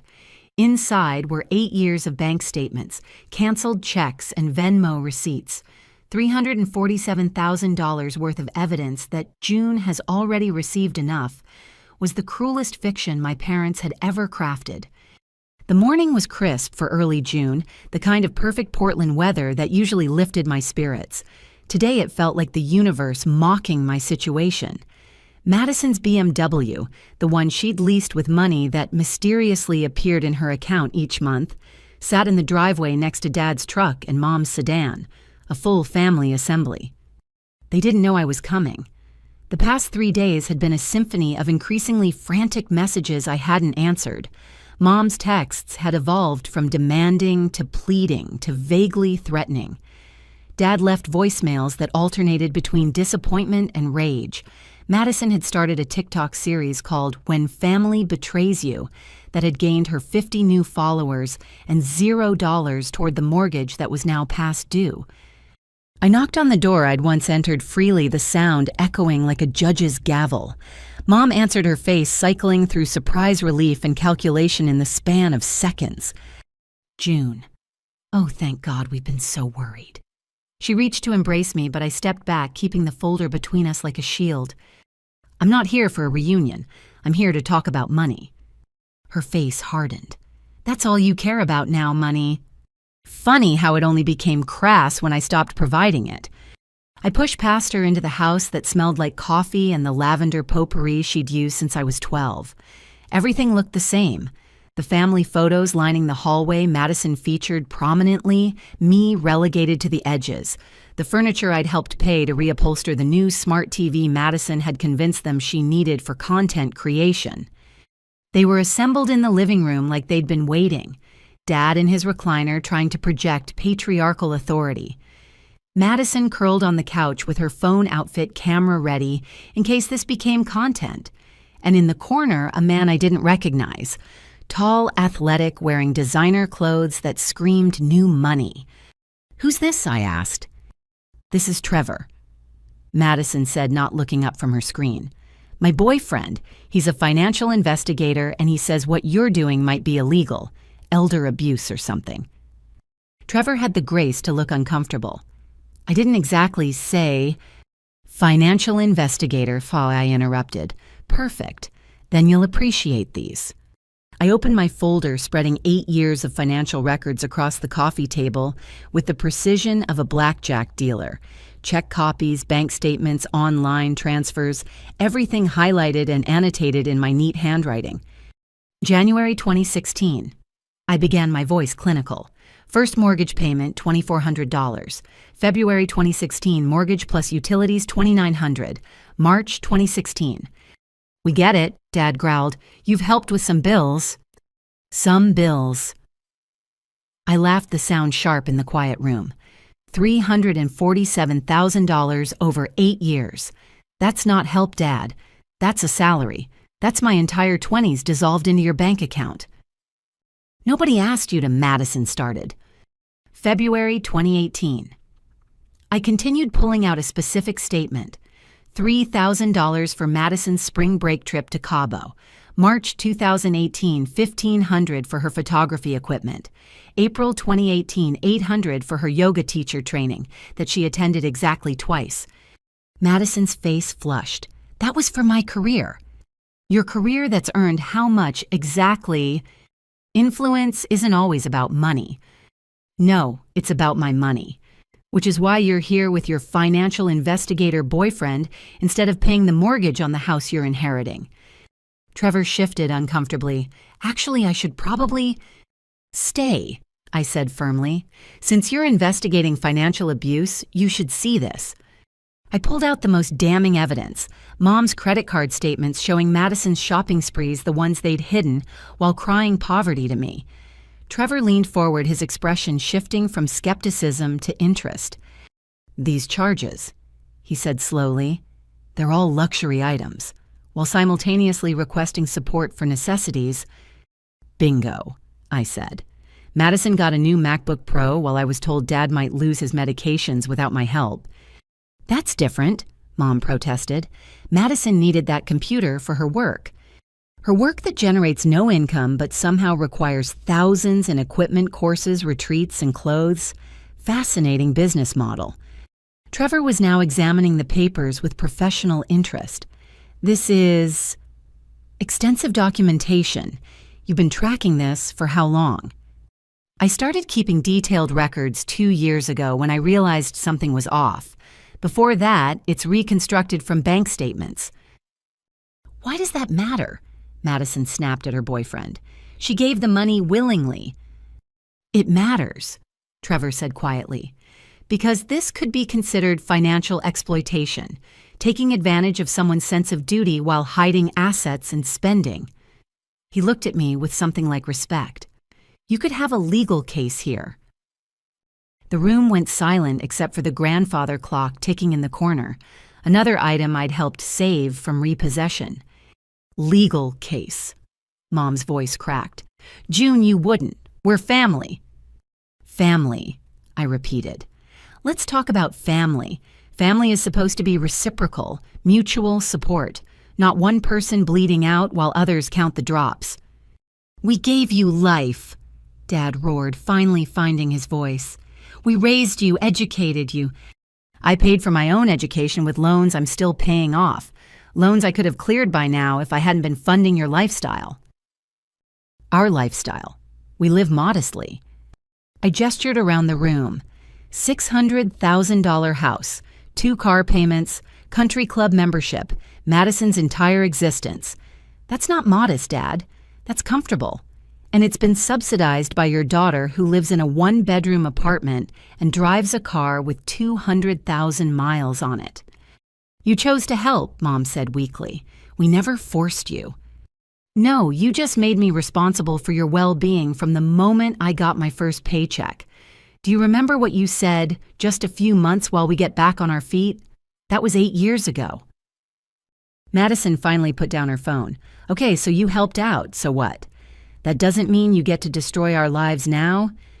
I'm not destroying anything. I'm stepping back. If your lives collapse without my money, what does that say about the lives you've built?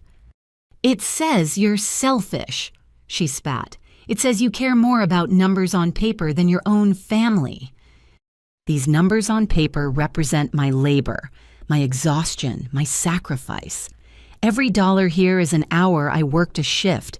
I took an opportunity I passed up because family needed it more.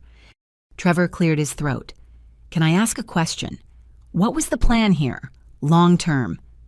Everyone looked at him. He continued, you're leaving everything to Madison in the will, but you're dependent on June for daily expenses. What happens when you're gone? How does Madison maintain a house she can't afford? I'll be successful by then, Madison said defensively. When you're 25, you've been building this influencer career for 4 years with no monetization. At what point do you accept it's a hobby, not a job? Madison's mouth opened and closed like a fish. I'd never seen her speechless before. That's not... Trevor, you're supposed to be on my side. I am on your side, which is why I'm asking questions you should have asked yourself years ago. He turned to my parents, and you two enabled this. You've created a situation where one daughter is the bank and the other is the perpetual child. What did you think would happen? Dad's face was purple now.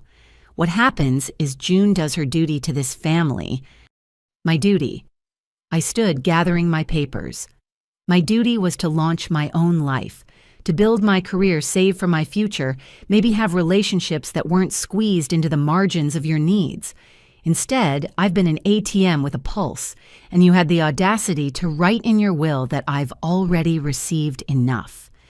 You have received enough, Mom cried. Love, support, a good upbringing. Madison received the same upbringing. Why doesn't she have to pay for it? Because she needs. What protection? Coddling. An eternal childhood funded by her sister. I shook my head. I'm done being your solution. Madison, the house is yours. Figure out how to pay for it. I can't. She actually stamped her foot like the child she'd never stopped being. You know I can't. Then sell it, get a job, marry rich. I don't care. It's not my problem anymore. June, please. Mom stood reaching for me again. The mortgage company is already calling. We could lose everything. You could lose Madison's inheritance. There's a difference. Where will we live? In the house, if Madison figures out adulting. In an apartment, if she doesn't. Millions of people downsize in retirement. You're not special. This is because of the will, Dad said suddenly. You're punishing us because we tried to provide for Madison.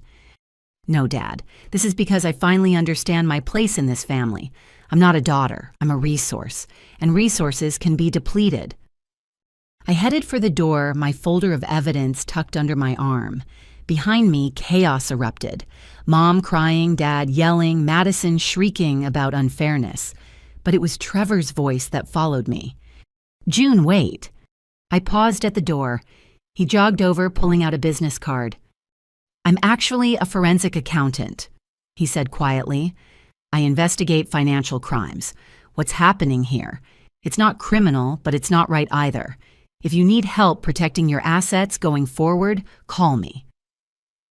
Why would you help me? You're dating Madison.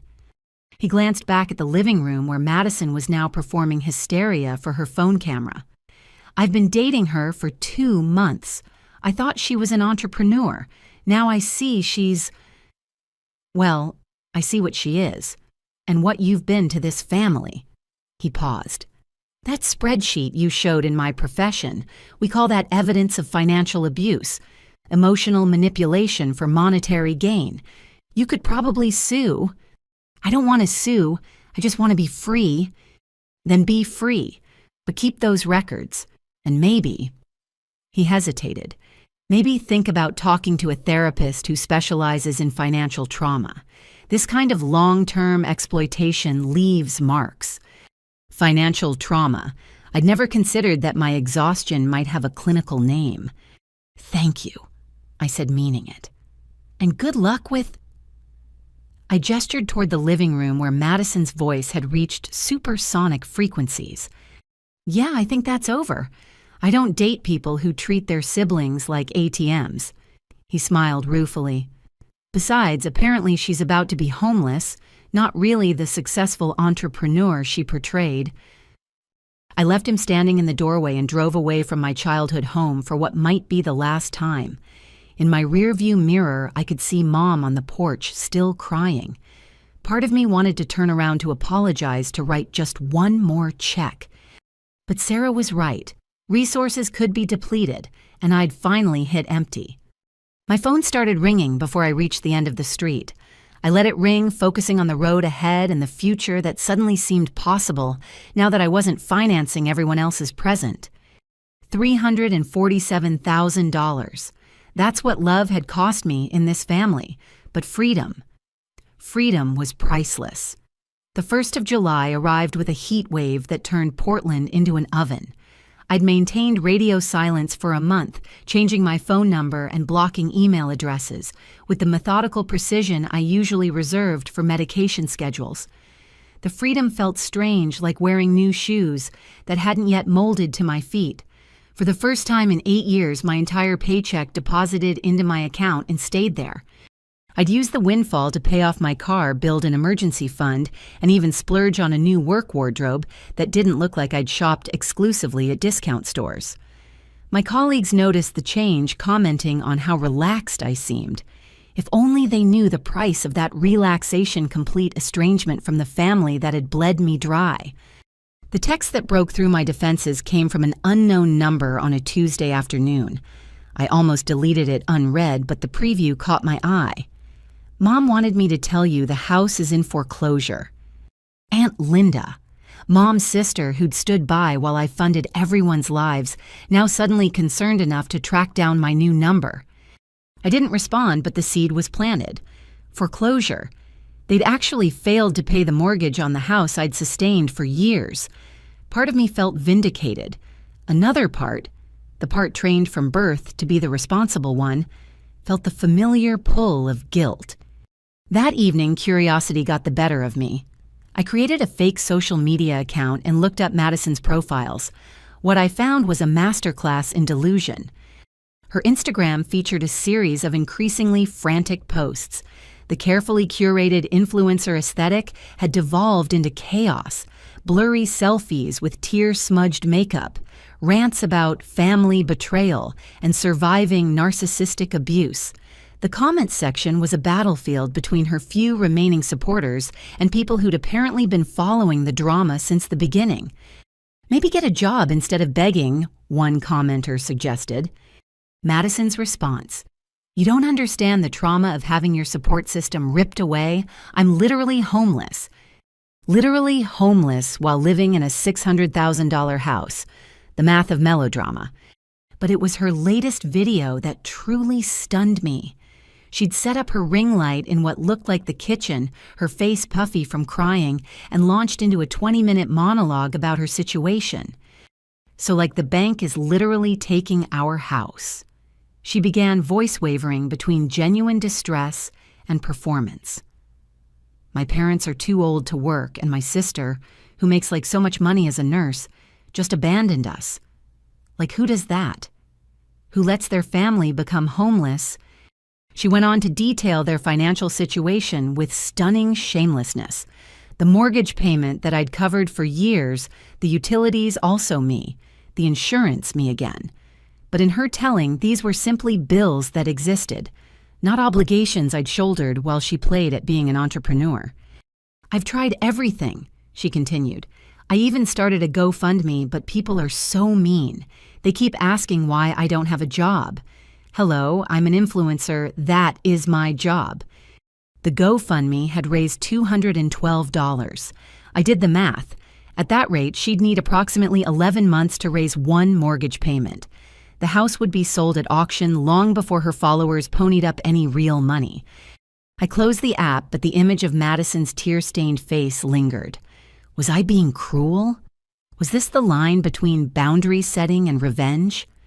My answer came the next day when Sarah forwarded me something with a simple note: "You need to see this." Madison had escalated. She'd created a TikTok that went viral in the worst possible way. In it, she gave a tour of the house my sister is stealing from my elderly parents, complete with sob story narration and strategic shots of family photos. But she'd made a crucial mistake. In her emotional state, she'd shown too much. The granite countertops I'd paid to install, the new appliances I'd bought when theirs broke, the renovation work I'd funded. And in the background of one shot clear as day sat her collection of designer handbags on a custom shelf. The comments were brutal. "Those are $3K plus bags each. Sell them and pay your mortgage." Elderly parents. They look 60 tops. Why can't they work? Wait, your sister paid for all those renovations and gets nothing in the will. This isn't the flex you think it is, sweetie. Someone had done the math on her visible belongings and estimated at least $40,000 in luxury goods. The tide of public opinion had turned against her so hard it created a riptide. That evening, Mom called from yet another unknown number. This time I answered. "June." Her voice sounded older, fragile, in a way that might have been genuine. "Sweetheart, it's Mom." "I know who it is." We need to talk. Really talk. Not about money," she added quickly. "Just, can you come by, please?" "No." The silence stretched between us, filled with years of dysfunction. "We're going to lose the house," she said finally. The notices are posted on the door. The neighbors are talking. Your father won't leave his chair. And Madison's making TikToks. You saw Mom's voice cracked. She means well, but she doesn't understand how it looks. It looks like what it is. A 25-year-old woman who's never worked a day in her life crying because her sister won't subsidize her lifestyle anymore. That's not, she's trying June. She applied for jobs. Really? Where? Another silence. She says she's applied, Mom amended, online for remote positions in social media. Of course she has. June, please. Just one more month. Just to give us time to figure things out. Your father could have another episode from the stress. Dad's fake heart condition won't work twice, Mom. It wasn't fake, he was hospitalized. For a panic attack that he played up for sympathy and financial support. I spoke to the nurses, remember, I am a nurse. You're also a daughter. The fragility cracked, revealing the steel underneath. Our daughter, and you're letting us rot. I'm letting you experience consequences. There's a difference. Consequences for what? For loving your sister, for trying to provide for both our children, for treating me like a bank account instead of a person, for taking $347,000 from me while planning to leave me nothing, for enabling Madison's delusions instead of teaching her to be an adult. We did our best. No, Mom. You did what was easiest. It was easier to ask me for money than to tell Madison to get a job. Easier to let me sacrifice than to make her uncomfortable. Easier to plan your will around who you liked more rather than who supported you. We don't like her more. Then why does she inherit everything? Because she needs it. There it was. The truth laid bare. Need trumped contribution. Helplessness rewarded while responsibility was punished. Then let her need motivate her to figure it out, I said. The house is hers after all, or will be if she can save it. You're really going to let us be homeless. I'm really going to let you figure out your own housing situation like millions of other adults do every day. That's not cruelty, Mom. That's normal. This isn't over, she said, the last attempt at threat. When you need us, I won't. I hung up before she could respond.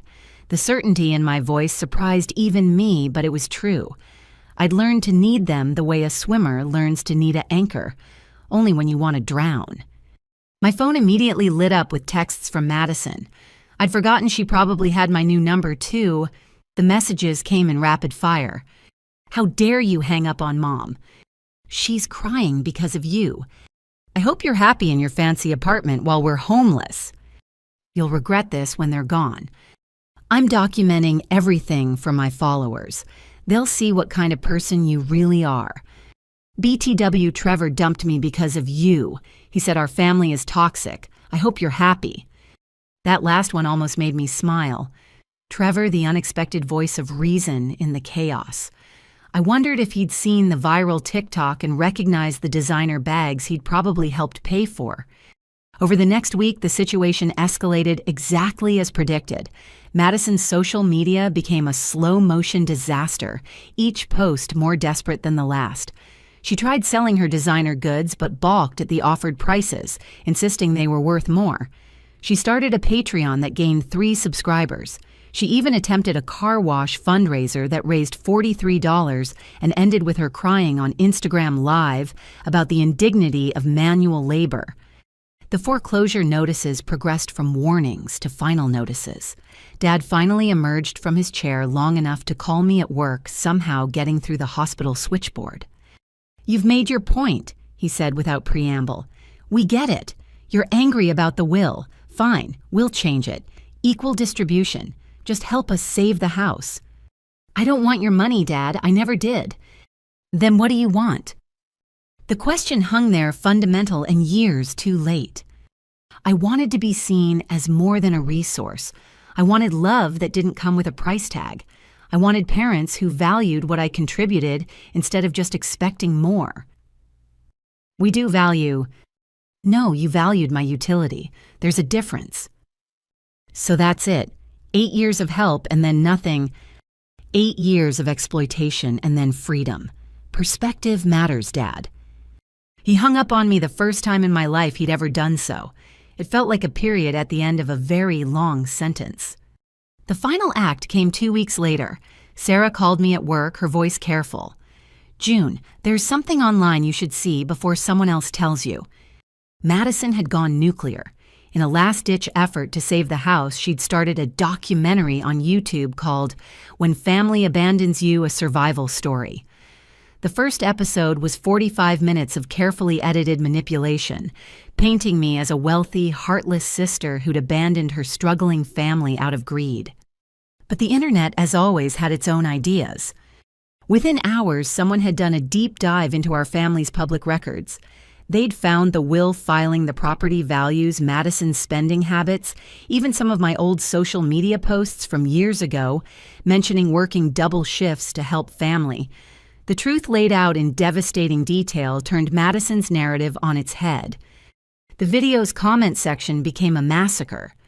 "So, your sister paid your bills for a decade and you left her nothing, and she's the villain." This girl really thought we'd side with her lounging by the pool while her sister worked 2 jobs. "Someone call Netflix, this scammer needs a documentary made about her, not by her." Imagine being 25 and never having a job but thinking you deserve a free house. The video was pulled within 24 hours, but the damage was done. Madison had accidentally created her own public humiliation, archived forever in the depths of internet history. The house went to auction on the last Tuesday of July. I knew because Aunt Linda sent one final text. "Hope you're happy. They're loading the moving truck now." Was I happy? No. But I was free. And for the first time in my adult life, that was enough. I donated $2,000 to a local charity that helped families facing foreclosure, families who hadn't spent decades exploiting their children. It felt like closing a circle, helping strangers who deserved it more than the family who demanded it. That night, I slept deeply in my small apartment, no longer waiting for the phone to ring with the next crisis I'd be expected to solve. Somewhere across the city, my parents were learning what life looked like without a safety net shaped like their eldest daughter. And Madison. She was about to discover that influence without income was just another word for unemployment. August crashed into Portland with record-breaking temperatures and the spectacular public collapse of Madison Matthews, would-be influencer. I watched it unfold from the safety of my new life, like rubbernecking at a highway accident you saw coming miles away. The documentary disaster had been pulled from YouTube, but the internet never forgets. Screenshots circulated on Reddit, Twitter, and TikTok, each platform adding its own layer of mockery. Someone had created a meme format from Madison's tearful face with captions like, "When you have to get a job at 25 and POV your sister won't pay your bills anymore." It went viral in ways her actual content never had. I learned about most of it through Sarah, who'd appointed herself my shield against direct contact while keeping me informed of the major developments. She showed up at my apartment on a Saturday morning with coffee and her laptop, her expression mixing amusement and concern. "You need to see this," she said, settling on my couch. Madison's latest attempt at damage control. The GoFundMe page had been updated. Gone was the original sob story about family abandonment. In its place was a sprawling manifesto about surviving narcissistic abuse and rebuilding after trauma. She'd reframed herself as a victim of emotional manipulation, conveniently forgetting to mention the emotional manipulation had been entirely one-sided, just not in the direction she claimed. "Read the updates," Sarah instructed, scrolling down. The progression was fascinating in its desperation. Update warrants July 28th. "Thank you so much for your support. Every dollar helps as my family navigates this difficult time. We've raised $500 toward our $50,000 goal." Update 2. August. Susu. "Due to unexpected circumstances, we need to raise funds more quickly. Any amount helps, even $5 makes a difference." Update 3. August 5. Urgent. "We have 48 hours before we lose everything. Please share widely." Update for August 8. To those sending hate. "You don't know our story. To supporters, you're angels. Goal adjusted to $30,000. Update 5 August 12th. New goal $10,000, just enough to secure an apartment and basic necessities. The final total raised $847, her follower count in dollar form. But here's the best part, Sarah said, clicking to another tab. Someone found her LinkedIn. I nearly choked on my coffee. Madison had created a LinkedIn profile, something she'd sworn was for corporate drones just months ago. Her title, CEO and founder at Madison Matthews Lifestyle Brand. CEO of what I managed between coughs. That's not even the best part. Look at her experience. Under her work history, she'd listed social media manager at Self-Employed 2019 present, brand ambassador at various companies, 2018-2019, content creator at YouTube, Instagram, TikTok, 2017 present, creative director at Family Business, 2016-2017. Family business, I read aloud. What family business? I think she means spending your money, Sarah said dryly. Her skills section was a masterpiece of delusion. Influence marketing, brand development, creative strategy, lifestyle curation, authentic storytelling, crisis management. Crisis management, I repeated. She should remove that one. But it was the recommendations that truly stunned.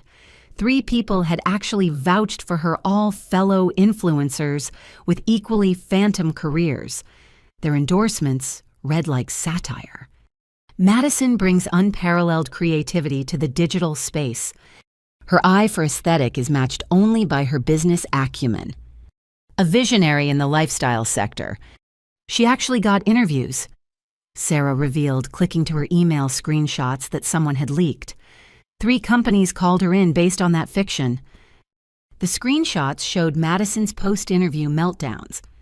The marketing firm wanted me to start entry-level. I have 1,000 followers. Starbucks asked about my availability for morning shifts. Don't they know I'm a content creator? The social media agency wanted references from jobs. What kind of discrimination is this? I stared at the screen, trying to reconcile this person with the sister I'd supported for years. Had she always been this detached from reality, or had our family's enabling created this monster? There's more, Sarah said gently. She started a new TikTok series. The series was called Riches to Rags, a former heiress's story. In it, Madison portrayed herself as someone who'd lost a vast inheritance through family betrayal. The fiction was so elaborate, it bordered on performance art. I used to have everything, she said in one video, sitting in what looked like a public park. A mansion designer, everything a trust fund. Then my toxic sister manipulated my parents into cutting me off. Now I'm rebuilding from nothing. The comments were predictably savage. Heiress, your sister was paying your bills while you played dress-up. Girl, you're not fallen nobility. You're just unemployed. This is what happens when participation trophies grow up. Someone call her sister and apologize. She deserves sainthood for putting up with this. But the real blow came when someone did a deep dive into our family's finances using public records. They posted a detailed breakdown. Parents' house purchased in 1992 for $120,000 worth $600,000 in 2024. Parents' combined income, $65,000 a year from pensions and Social Security. Madison's inheritance if she'd saved the house. One $600,000 property. Madison's actual assets. Whatever fit in her car. June's contributions over 8 years, $347,000. June's inheritance per the will, already received enough. June's actual assets. Whatever she earned and saved after supporting everyone. The math was laid out so starkly that even Madison's most devoted followers couldn't spin it. The heiress narrative collapsed under the weight of actual facts. But wait, Sarah said, barely suppressing laughter. It gets better or worse depending on your perspective. She pulled up a local news article, Portland family loses home after daughter's viral meltdown backfires. The reporter had done actual journalism, interviewing neighbors, reviewing property records, even getting a statement from the bank. The story that emerged wasn't about a heartless daughter abandoning elderly parents, but about a family that had lived beyond their means on one child sacrifice, while grooming another for perpetual dependence. Our former neighbor, Mrs. Chen, was quoted, "June was always working, always exhausted. She'd come by to check on her parents between shifts. Meanwhile, Madison would sunbathe by the pool talking about her career. We all wondered when that girl would get a job. The bank representative was diplomatically brutal. The mortgage hadn't been paid in 3 months. The previous 8 years of payments came from an account not belonging to the homeowners. When that support ended, no alternative payment arrangement was attempted until foreclosure proceedings were well underway." Madison had responded to the article with a 3-part TikTok series that only dug her hole deeper. She accused the reporter of bias, the neighbors of jealousy, and the bank of predatory practices. When someone pointed out that paying your mortgage wasn't predatory but mandatory, she blocked them and turned off comments. "She's spiraling." I observed, feeling an unexpected pang of, not sympathy exactly, but something adjacent to it. "She's experiencing reality for the first time," Sarah corrected. "It's like watching a hothouse flower meet winter." My phone buzzed with a text from an unknown number. Against my better judgment, I looked. "This is Trevor. I know you probably don't want to hear from me, but I thought you should know Madison is staying with a friend and applying for actual jobs now.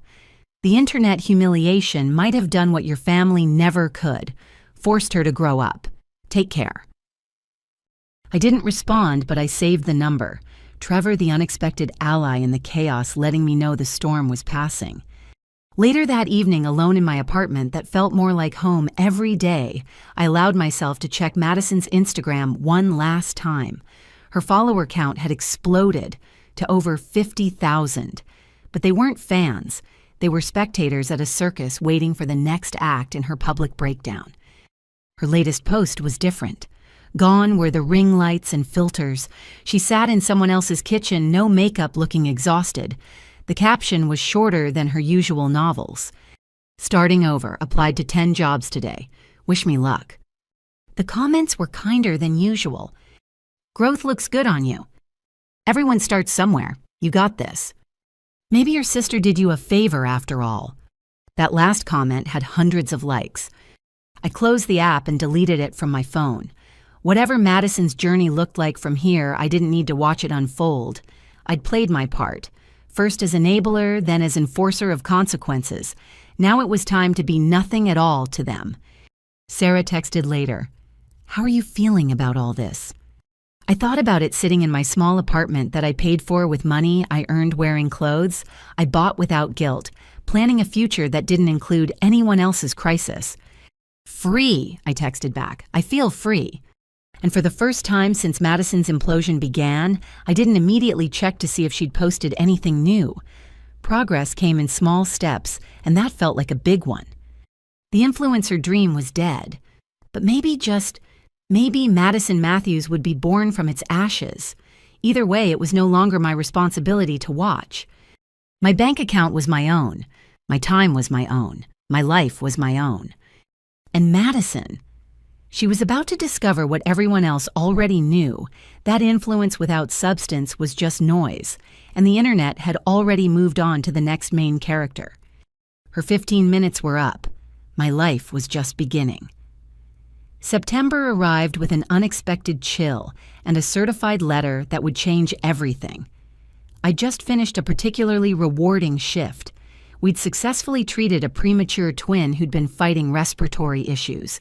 When I found the official-looking envelope wedged in my mailbox, the return address made my blood run cold. Internal Revenue Service. My hands trembled as I opened it in my apartment lobby, unable to wait until I reached my unit. The letter was dense with legal language, but the core message was clear: I was being audited. Specifically, the IRS was investigating substantial cash gifts made to my parents over the past 5 years that had been flagged as potentially unreported income. I sank onto the lobby bench, my mind racing. I'd kept meticulous records of every payment, but I'd never considered the tax implications for my parents. Had they been reporting my support as gifts, as income, at all? The answer came 3 days later when my new attorney, Patricia Wong, recommended by Sarah's firm, reviewed the documentation. Your parents never reported any of it. She said, her expression professionally neutral, but her tone conveying disapproval. $347,000 in cash transfers over 8 years, and they didn't report a penny. The IRS wants to know why. I didn't know they had to report it, I said weakly. Gifts over $15,000 per year to any individual require tax filings. You are essentially giving them $30,000 to $40,000 annually. That's significant unreported income. But it was for bills, not... The IRS doesn't care what it was for. They care that it wasn't reported. Patricia leaned back, studying me. There's more. The investigation was triggered by something specific. Do you know what that might be? I thought back over the past months of family drama, and then it hit me. Madison's GoFundMe. She claimed they were destitute, but the IRS could see large deposits in their accounts. Bingo. Your sister's very public begging campaign triggered a review that revealed years of unreported income. But here's where it gets interesting. They also found some questionable deductions. She pulled out another document. Your parents claimed Madison as a dependent running a home business. They wrote off part of the mortgage utilities, even groceries, as business expenses for her influencer career. Meanwhile, they were receiving unreported cash from you to pay those same bills. Is that fraud? It's definitely fraudulent. The question is whether it's criminal fraud or civil fraud. That depends on intent and the total amount involved. Patricia's expression grew more serious. June, I need to ask you something directly. Did you know your parents were claiming these deductions while you paid their bills? No, God, no. I had no idea about any of this. Good, because you could be implicated if you knew. As it stands, you're a witness, not a suspect.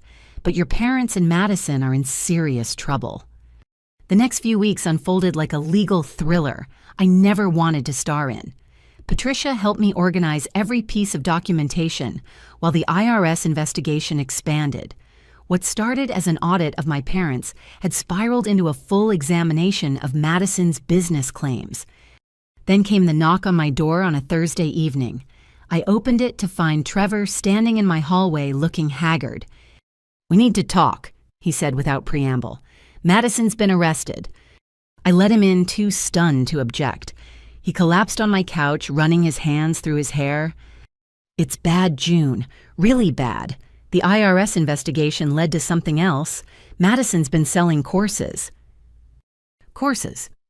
How to become an influencer courses, build your brand workshops, monetize your life seminars, all online, all charging between $500 and $2,000. But she's not successful. What could she possibly teach? Nothing. That's the problem. She was selling false success using fake testimonials, inflated numbers. She claimed to make 6 figures from influencing. The FTC got involved. I poured us both water, my hands steady despite the chaos. How much did she make from these courses? Around $80,000 over 2 years. $80,000! I nearly dropped the glass, while taking money from our parents and begging me for support. It gets worse.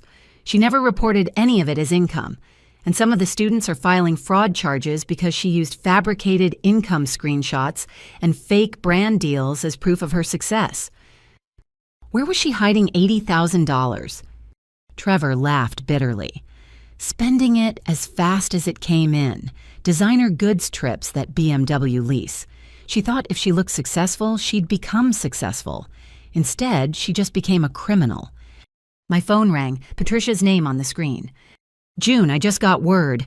The IRS is filing criminal charges against your parents and sister.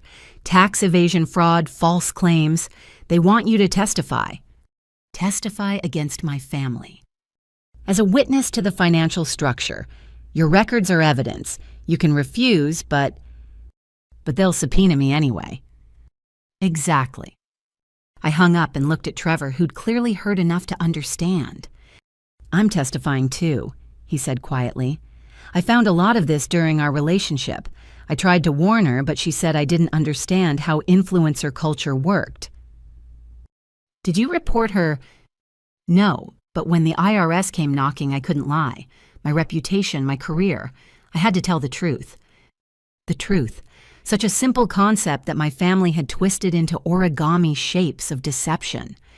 The arrest made the news. Portland influencer charged with wire fraud and tax evasion ran in the local paper, complete with Madison's most glamorous Instagram photo juxtaposed against her mugshot. The contrast was striking. Filtered fantasy versus harsh reality. Mom called from yet another new number, her voice hysterical. "June, you have to help. They've arrested your sister. They're talking about arresting us too." "I know, Mom." "You know, then why aren't you here? We need bail money. We need a lawyer. You need to face the consequences of your actions." "Our actions? We didn't do anything. This is all a misunderstanding. You claim tax deductions for a fake business while taking unreported cash gifts. That's not a misunderstanding. That's fraud. We were just trying to help Madison. By committing federal crimes, we didn't think." "No, Mom, you didn't think. For the first time in your lives, you're facing consequences you can't pass on to me." "They want us to testify against each other," she whispered. "The prosecutor said if we cooperate against Madison, they might reduce our charges. How can they ask parents to turn on their child?" "The same way you turned on me," I said quietly, "easily when it benefits you." The line went silent except for her ragged breathing. "June, please, we'll lose everything." "You already lost everything when you lost the house. Now you're just losing the illusion that you could avoid responsibility." I hung up before she could respond. Trevor was still on my couch, looking like he'd aged years in months. "You know what the weird part is?" he said. "Madison still thinks she's the victim. Even in jail, she's talking about how this is a conspiracy against successful women." "Successful women pay their taxes," I observed. Try telling her that. The next morning, I met with Patricia and the federal prosecutor assigned to the case. The conference room smelled of burnt coffee and legal pads. Across the table sat Assistant U.S. Attorney Jennifer Martinez, a woman who looked like she'd seen every scam and sob story invented. "Ms. Matthews, thank you for coming. I understand this is difficult testifying against family."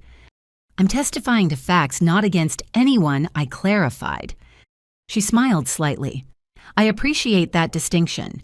Your documentation is comprehensive. Did you suspect fraud when you kept such detailed records?" "No. I started tracking everything to understand where my money was going. I never imagined it was funding tax fraud." "Your sister earned approximately $80,000 selling fraudulent courses while simultaneously claiming poverty online and taking money from your parents who were taking money from you. Were you aware of her course business?" "Not until this week." "Your parents claimed deductions totaling nearly $60,000 over 5 years for her business expenses, while that business generated no reported income. They also failed to report $347,000 in gifts from you. Did they ever discuss taxes with you?" "Never. I didn't assume anything. I just paid what they asked." Martinez nodded, making notes. "Your testimony will establish the money trail. We're not pursuing charges against you. You're clearly a victim here. But we need you to confirm the transfers and their stated purposes. What are they facing prison? Your parents, probably probation and massive fines if they cooperate. Your sister is looking at 5 to 7 years. Wire fraud is serious, especially crossing state lines with online courses." 5 to 7 years. Madison, who'd never worked a day, facing years in federal prison? "There's one more thing," Martinez added. "We've frozen their assets, but there aren't many. Your sister had $3,000 in various accounts. Your parents had $800. The designer goods are being seized, but won't cover a fraction of what's owed. They'll be in debt to the government for the rest of their lives." The numbers were pathetic. All that money flowing through their hands, and they'd saved nothing. As I left the federal building, my phone buzzed with a news alert. Someone had leaked Madison's arrest video. She was screaming about discrimination, demanding to speak to her followers, insisting this was all a mistake. The officers looked tired as they guided her into the squad car. Her designer outfit wrinkled her influence, evaporating with each frame. The comments were merciless but oddly supportive of me. Her sister paid $300,000 to support them, and they committed tax fraud. Jail isn't enough. June Matthews deserves a medal for not burning that house down herself. This is what happens when you enable adult children. Let this be a lesson. Madison really thought she could scam her way to success. Federal prison will be great content. That evening, I sat with Patricia to review my testimony. We went through every transfer, every plea for help, every sacrifice I'd made. Laid out in legal documents, it looked even worse than I'd imagined. Not just the money, but the pattern of exploitation disguised as family duty. "You know what strikes me?" Patricia said as we finished. "You never asked them for anything. In 8 years of supporting them, did you ever ask for help?" I thought about it. Once. When my car broke down in 2019, I asked if I could borrow theirs for a week. They said Madison needed it for a networking event that turned out to be brunch with friends. Patricia shook her head. "And you still kept paying?" "They're my parents." "No," she corrected. "They're people who happen to raise you. Parents don't do this to their children." As I drove home, I passed the courthouse where Madison was being held pending bail. Part of me wanted to visit to see if any recognition of reality had finally penetrated her delusions. But I kept driving. That impulse to save, to fix, to provide, it was what got me here in the first place. My phone rang as I parked. Aunt Linda again. "June, how could you testifying against your own family?" "I'm testifying to the truth, Aunt Linda. If that's against them, what does that say?" "It says you're bitter about the will and getting revenge." "The will has nothing to do with tax fraud. They did this to themselves." "Madison's in jail. Your parents are going to be arrested. This is destroying our family." "Our family was destroyed long before this. We just decorated the corpse and called it love." I hung up and blocked her number 2. My family tree was getting pruned down to nothing but dead branches needed cutting. Inside my apartment, I made dinner and ate in peaceful silence. Tomorrow would bring more drama. Parents' arrests, Madison's bail hearing, extended family choosing sides. But tonight, I sat with the strange comfort of truth, finally being told, even if it had taken federal prosecutors to drag it into the light. My phone buzzed with one final text from an unknown number. "This is your father. I hope you're satisfied. Your mother had a panic attack when they served the warrant. Your sister is in jail. You've destroyed us, all because you couldn't just keep being a good daughter. I wish we'd never had you." I read it twice, waiting for the pain that should have come with such words. Instead, I felt only relief. The mask had finally slipped completely. This was who they'd always been. I'd just been too busy paying their bills to see it. I archived the message and finished my dinner. Tomorrow, I'd testify to the truth of what being a good daughter had cost me. But tonight, I was just June eating a quiet meal in an apartment paid for with money no one could claim but me. The law had finally caught up with the Matthews family. Justice might be blind, but she could still count, and the numbers never lied. The federal courthouse in downtown Portland had never felt more imposing than on that gray October morning when I arrived to testify. My new life had developed a rhythm, work therapy, quiet evenings without crisis calls, but today dragged me back into the chaos I'd tried to leave behind. Patricia met me at the security checkpoint, her presence steady and professional. "Ready for this?" "Do I have a choice?" "You always have a choice, but the subpoena makes one option significantly less pleasant." Inside courtroom 4B, my family sat at separate defendant tables, like a fractured portrait. Mom and Dad with their court-appointed attorney looking smaller than I'd ever seen them.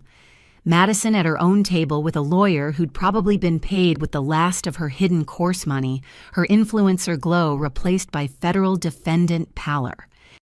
They'd all been arrested 2 weeks after Madison, their mugshots making the rounds on social media with cruel efficiency. The Matthews family fraud had become a cautionary tale, dissected in YouTube videos and Reddit threads. Someone had even started selling T-shirts "I supported my family and all I got was audited." I took my place at the witness stand, avoiding eye contact with any of them. The prosecutor, Jennifer Martinez, approached with a folder thick with evidence. "State your name for the record." June Elizabeth Matthews. "Ms. Matthews, what is your relationship to the defendants?" "Catherine and Howard Matthews are my parents. Madison Matthews is my younger sister." "Can you describe your financial relationship with your family over the past 8 years?" And so I did. Every payment, every sacrifice, every request framed as emergency. The Christmas money that went to Madison's business investments. The vacation fund drained for Dad's fake cardiac episode. The promotion celebration that became a renovation planning session. "Did you ever receive anything in return for this support?" Martinez asked. "No, well," I paused, remembering. "They gave me a photo album for my birthday. It was filled with pictures of me helping them." Someone in the gallery actually gasped. "Did your parents ever discuss how they reported this financial support to the IRS?" "Never," I assumed. I didn't think about it. I was just trying to help. "Let me direct your attention to Exhibit 47. The screen showed a tax return. This is your parents' 2019 filing. Do you see where they claimed Madison's bedroom as a home office?" "Yes." "And were you paying the mortgage that year?" "Yes, $2,400 monthly." "So they claimed deductions on a property you were paying for." "Apparently." Madison's lawyer objected but was overruled. The evidence was clear. "Now, regarding your sister's business ventures, were you aware she was selling online courses?" "Not until recently. She always claimed she was building her brand, needed time to monetize. I believed her." Martinez pulled up screenshots of Madison's course website. The landing page promised to teach students how to make 6 figures as an influencer, with testimonials from people who didn't exist and income screenshots that had been doctored. "Did your sister ever make 6 figures as an influencer?" According to bank records, she made less than $3,000 from legitimate sponsorships over 4 years. Yet she was selling courses claiming expertise she didn't have. "Yes." "And living a lifestyle funded by—" "My parents, who were funded by me." The cross-examination from my parents' attorney was brutal but ineffective. He tried to paint me as bitter about the will, vengeful about being excluded. But the numbers spoke louder than any motivation he could assign. "Isn't it true you're angry about inheriting nothing?" "I inherited nothing after giving everything. The anger seems justified." "So this is revenge." "This is truth. If truth feels like revenge to them, what does that say?" Madison's attorney took a different approach, trying to establish that I'd enabled the fraud by continuing to pay despite knowing about their lifestyle. "You saw your sister's designer goods, her trips, her BMW. Why did you keep giving money?" "Because my parents said they needed it for necessities. I trusted them." "For 8 years?" "Yes, that's what family does, or what I thought family did." "And when did you stop trusting them?" "I thought about it. When I read the will stating I'd already received enough, that's when I realized I wasn't family to them. I was a resource. During a break, I made the mistake of going to the bathroom at the same time as Madison. She cornered me by the sinks, her eyes wild. "How could you do this to us? To me, I'm facing prison, June, real prison." "You committed real fraud, Madison." "It was just marketing.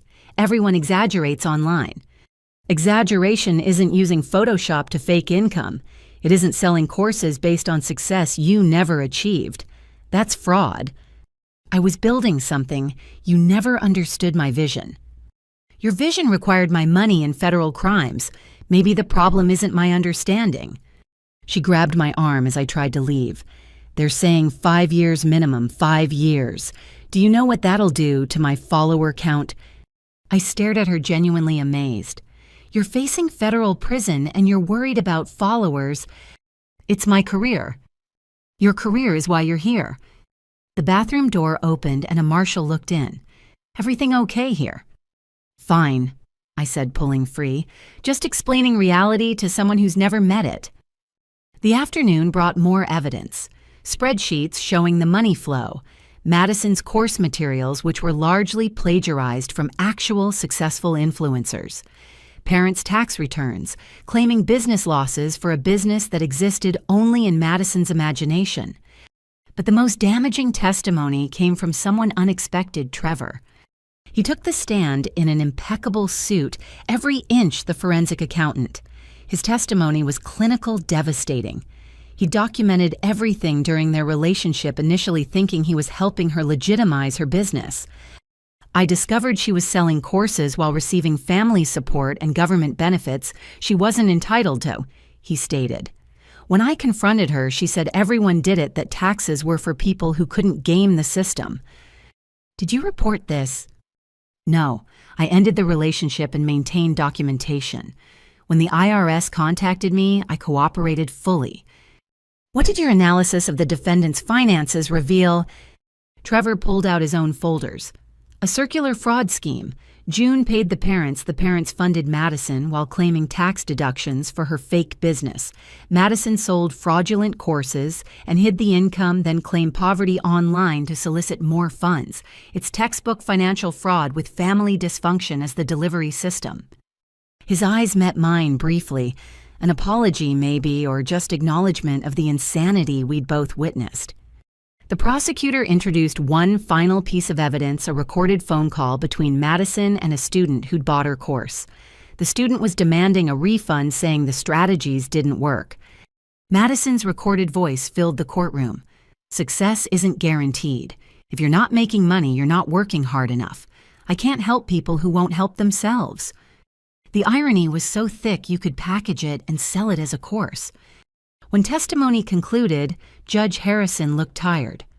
"I've presided over many fraud cases, but rarely one where the victims and perpetrators were so intertwined. Ms. June Matthews, you have the court's sympathy. To discover your generosity was funding criminal enterprise must be devastating." I nodded, not trusting my voice. "As for the defendants, we'll recess for today. Closing arguments tomorrow, then I'll consider sentencing recommendations." As marshals prepared to escort them out, Mom caught my eye. For a moment, her mask slipped, and I saw something raw. Not remorse exactly, but recognition. The game was over. The bills had come due, and this time I couldn't pay them. Madison was less subtle. "I'll never forgive you," she screamed as they led her away. "When I get out, I'll ruin you. My followers will destroy you." All 800 of them, I thought, but didn't say. Outside the courthouse, reporters waited. Patricia guided me past them, but one question penetrated. "June, do you regret helping your family?" I stopped considering. I regret that my help enabled their crimes. I regret that love became transaction. But mostly I regret that it took federal prosecution for them to face consequences. "Would you do it again?" "No, and that's the most honest thing any of us have said in years." That night I sat with Sarah as the news coverage played. The anchors seemed stunned by the circular nature of the fraud, the family dysfunction that had metastasized into federal crime. Madison Matthews claimed to teach success while hiding income and begging for money, the reporter summarized. Her parents claimed tax deductions for her fake business, while their other daughter unknowingly funded the entire scheme. It's a cautionary tale of enabling meeting entitlement in the digital age. "You okay?" Sarah asked, muting the TV. "I testified against my entire family today. I'm not sure okay applies."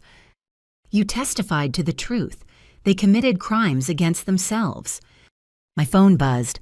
Another unknown number, but I recognized the area code. The Federal Detention Center. "You have a collect call from Madison Matthews. Will you accept?" I declined and blocked the number. There was nothing left to say. The next morning brought closing arguments and Judge Harrison's verdict. Guilty on all counts. The sentencing would come later, but the maximums were clear. Mom and Dad faced up to 3 years each and hundreds of thousands in fines and back taxes. Madison faced up to 7 years for wire fraud, tax evasion, and false claims. As they led my family away in handcuffs, Madison turned one last time. No screaming now, just a look of pure disbelief.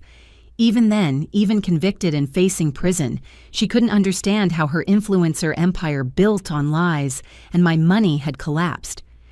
I left the courthouse for the last time, Patricia beside me. "What now?" she asked.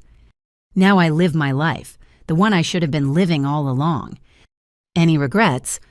I thought about it as Portland's afternoon sun broke through the clouds. Just one. I wish I'd kept that first $2,400 for myself. Could have started this journey 8 years and $347,000 ago. But then Madison might never have been caught. True, maybe some expensive lessons are worth the price. As I drove home, my phone stayed silent. No family crises, no emergency requests, no guilt trips disguised as love. Just quiet possibility and a bank account that would never again be confused with a family fund. The Matthews family fraud had unraveled completely, each thread pulled, until only truth remained. And the truth, as it turned out, was exactly what I'd paid. Hundreds of thousands to learn that real family doesn't come with a price tag, and love that does isn't love at all. Madison would have years in federal prison to contemplate that lesson. I had the rest of my life to live it. The call came on a Tuesday afternoon in late November, just as autumn was surrendering to winter.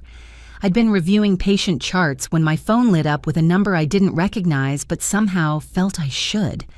The voice on the other end made my heart skip. "June, this is Harold Brennan from Brennan & Associates. I'm calling about your grandmother, Rose Matthews." Grandma Rose. In all the chaos of the trials and family destruction, I'd somehow forgotten about my father's mother tucked away in a memory care facility for the past 3 years. Or so we'd been told. Did something happen? Quite the opposite. "Your grandmother has requested a meeting with you, urgently. Can you come to my office this afternoon?" The same law office where the will reading had shattered my world now held another surprise. But this time, I wasn't walking in blind and trusting. Patricia accompanied me, her presence a reminder that I had advocates, now people who protected my interests. Harold Brennan's conference room felt different this time.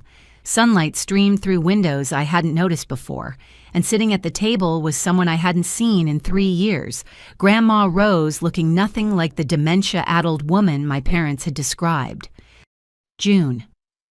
She stood steady and strong and embraced me with surprising vigor. "My dear girl, I've been waiting for this day." I pulled back, studying her. At 82, she should have been deep in memory care confusion. Instead, her blue eyes sparkled with sharp intelligence and something else, mischief. "Grandma, I don't understand. Mom and Dad said you had dementia, that you needed constant care." "Sit down, sweetheart." Harold poured June some tea. "She's going to need it." Over the next hour, my grandmother unraveled a deception that made Madison's fraud look amateur. 3 years ago, when early memory lapses had prompted medical evaluation, she'd received a diagnosis of mild cognitive impairment, not dementia. Concerned but functional, she'd started planning for her future care. "Your parents saw an opportunity," she said, her voice steady with controlled anger. "They convinced me to sign power of attorney to Madison, said she had more time to manage my affairs while you were so busy with work." Madison. They gave Madison control over your finances. "Temporarily," they said, "just until we figured out the best care situation." Rose's laugh was bitter. Within 6 months, they'd moved me to Sunset Gardens, a basic facility that accepted Medicaid. Told everyone I was too far gone to manage anything. "But you weren't—" "Oh, I had moments. Confusion, certainly. Good days and bad days. But dementia, no. And once I realized what was happening, I did what any smart old woman would do. I played along." Harold slid a folder across the table. "Your grandmother has been documenting everything for 2 years. with the help of a friend at the facility and a private investigator I hired on her behalf. The documentation was staggering. While I'd been funding my parents' lifestyle, they'd been systematically draining Grandma Rose's accounts. Her house sold for $400,000 with proceeds invested in Madison's influencer career. Her retirement accounts liquidated for care expenses while she lived in a Medicaid facility. Her jewelry family heirlooms were thousands, appearing in Madison's Instagram posts. They stole everything, I breathed, flipping through pages of evidence. Not everything. Rose smiled, and it was sharp as winter. They stole what they could find. But your grandfather was a clever man, and he taught me well. We had accounts they never knew about, investments and trusts they couldn't touch. I've been living on Medicaid not because I'm poor, but because I wanted them to think they'd won. Why didn't you contact me? Her face softened. You were drowning trying to save them, sweetheart. What could I add to your burden? Besides, I needed to gather evidence. Needed them to feel safe in their theft. The investigator followed the money, Harold explained. Madison took over $500,000 from your grandmother's known accounts over 3 years. She used it for luxury goods trips, failed business ventures, even that online course platform. $500,000 on top of what she took from me. Your family, Rose said dryly, has expensive taste in daughters, specifically one daughter. The investigator's report included surveillance photos that turned my stomach. Madison at luxury boutiques, signing receipts with Grandma's credit cards. My parents at the bank withdrawing cash from her accounts. Even photos of them at Sunset Gardens visiting just long enough to maintain the charade while rushing Madison to her next shopping spree. But here's the beautiful part. Rose continued, her eyes glinting. They were so greedy, so confident in my supposed dementia, they got sloppy. Madison filed paperwork claiming to be my sole caregiver, collecting government benefits for that care, while I was in a facility, while she lived at home spending my money. That's fraud, Patricia said, speaking for the first time. Federal fraud if she crossed state lines or used mail services. Oh, she did both. Online shopping trips to California tax filings. My investigator has it all. I stared at my grandmother with new respect. You've been playing the long game. Sweetheart, when you're my age, all games are long games. She reached across the table, taking my hand. I watched what they did to you, how they bled you dry while planning to leave you nothing, how Madison preened and posted while you worked yourself to exhaustion. I couldn't save you then, you had to save yourself. But I could make sure justice found them. Harold cleared his throat. There's more. Your grandmother has been working with federal prosecutors. The evidence she's gathered doesn't just prove theft, it proves a pattern of elder abuse and fraud that adds significant time to their sentences. How much time? With the existing convictions and these new charges, your parents are looking at 10 years minimum. Madison could face 20. 20 years. Madison would be 45 when she got out her influencer dreams, as dated as her last free Instagram post. But that's not why I called you here, Rose said. Harold, show her the real documents. Another folder appeared. Inside, a will dated just 6 months ago, witnessed and notarized. I read it 3 times before the words sank in.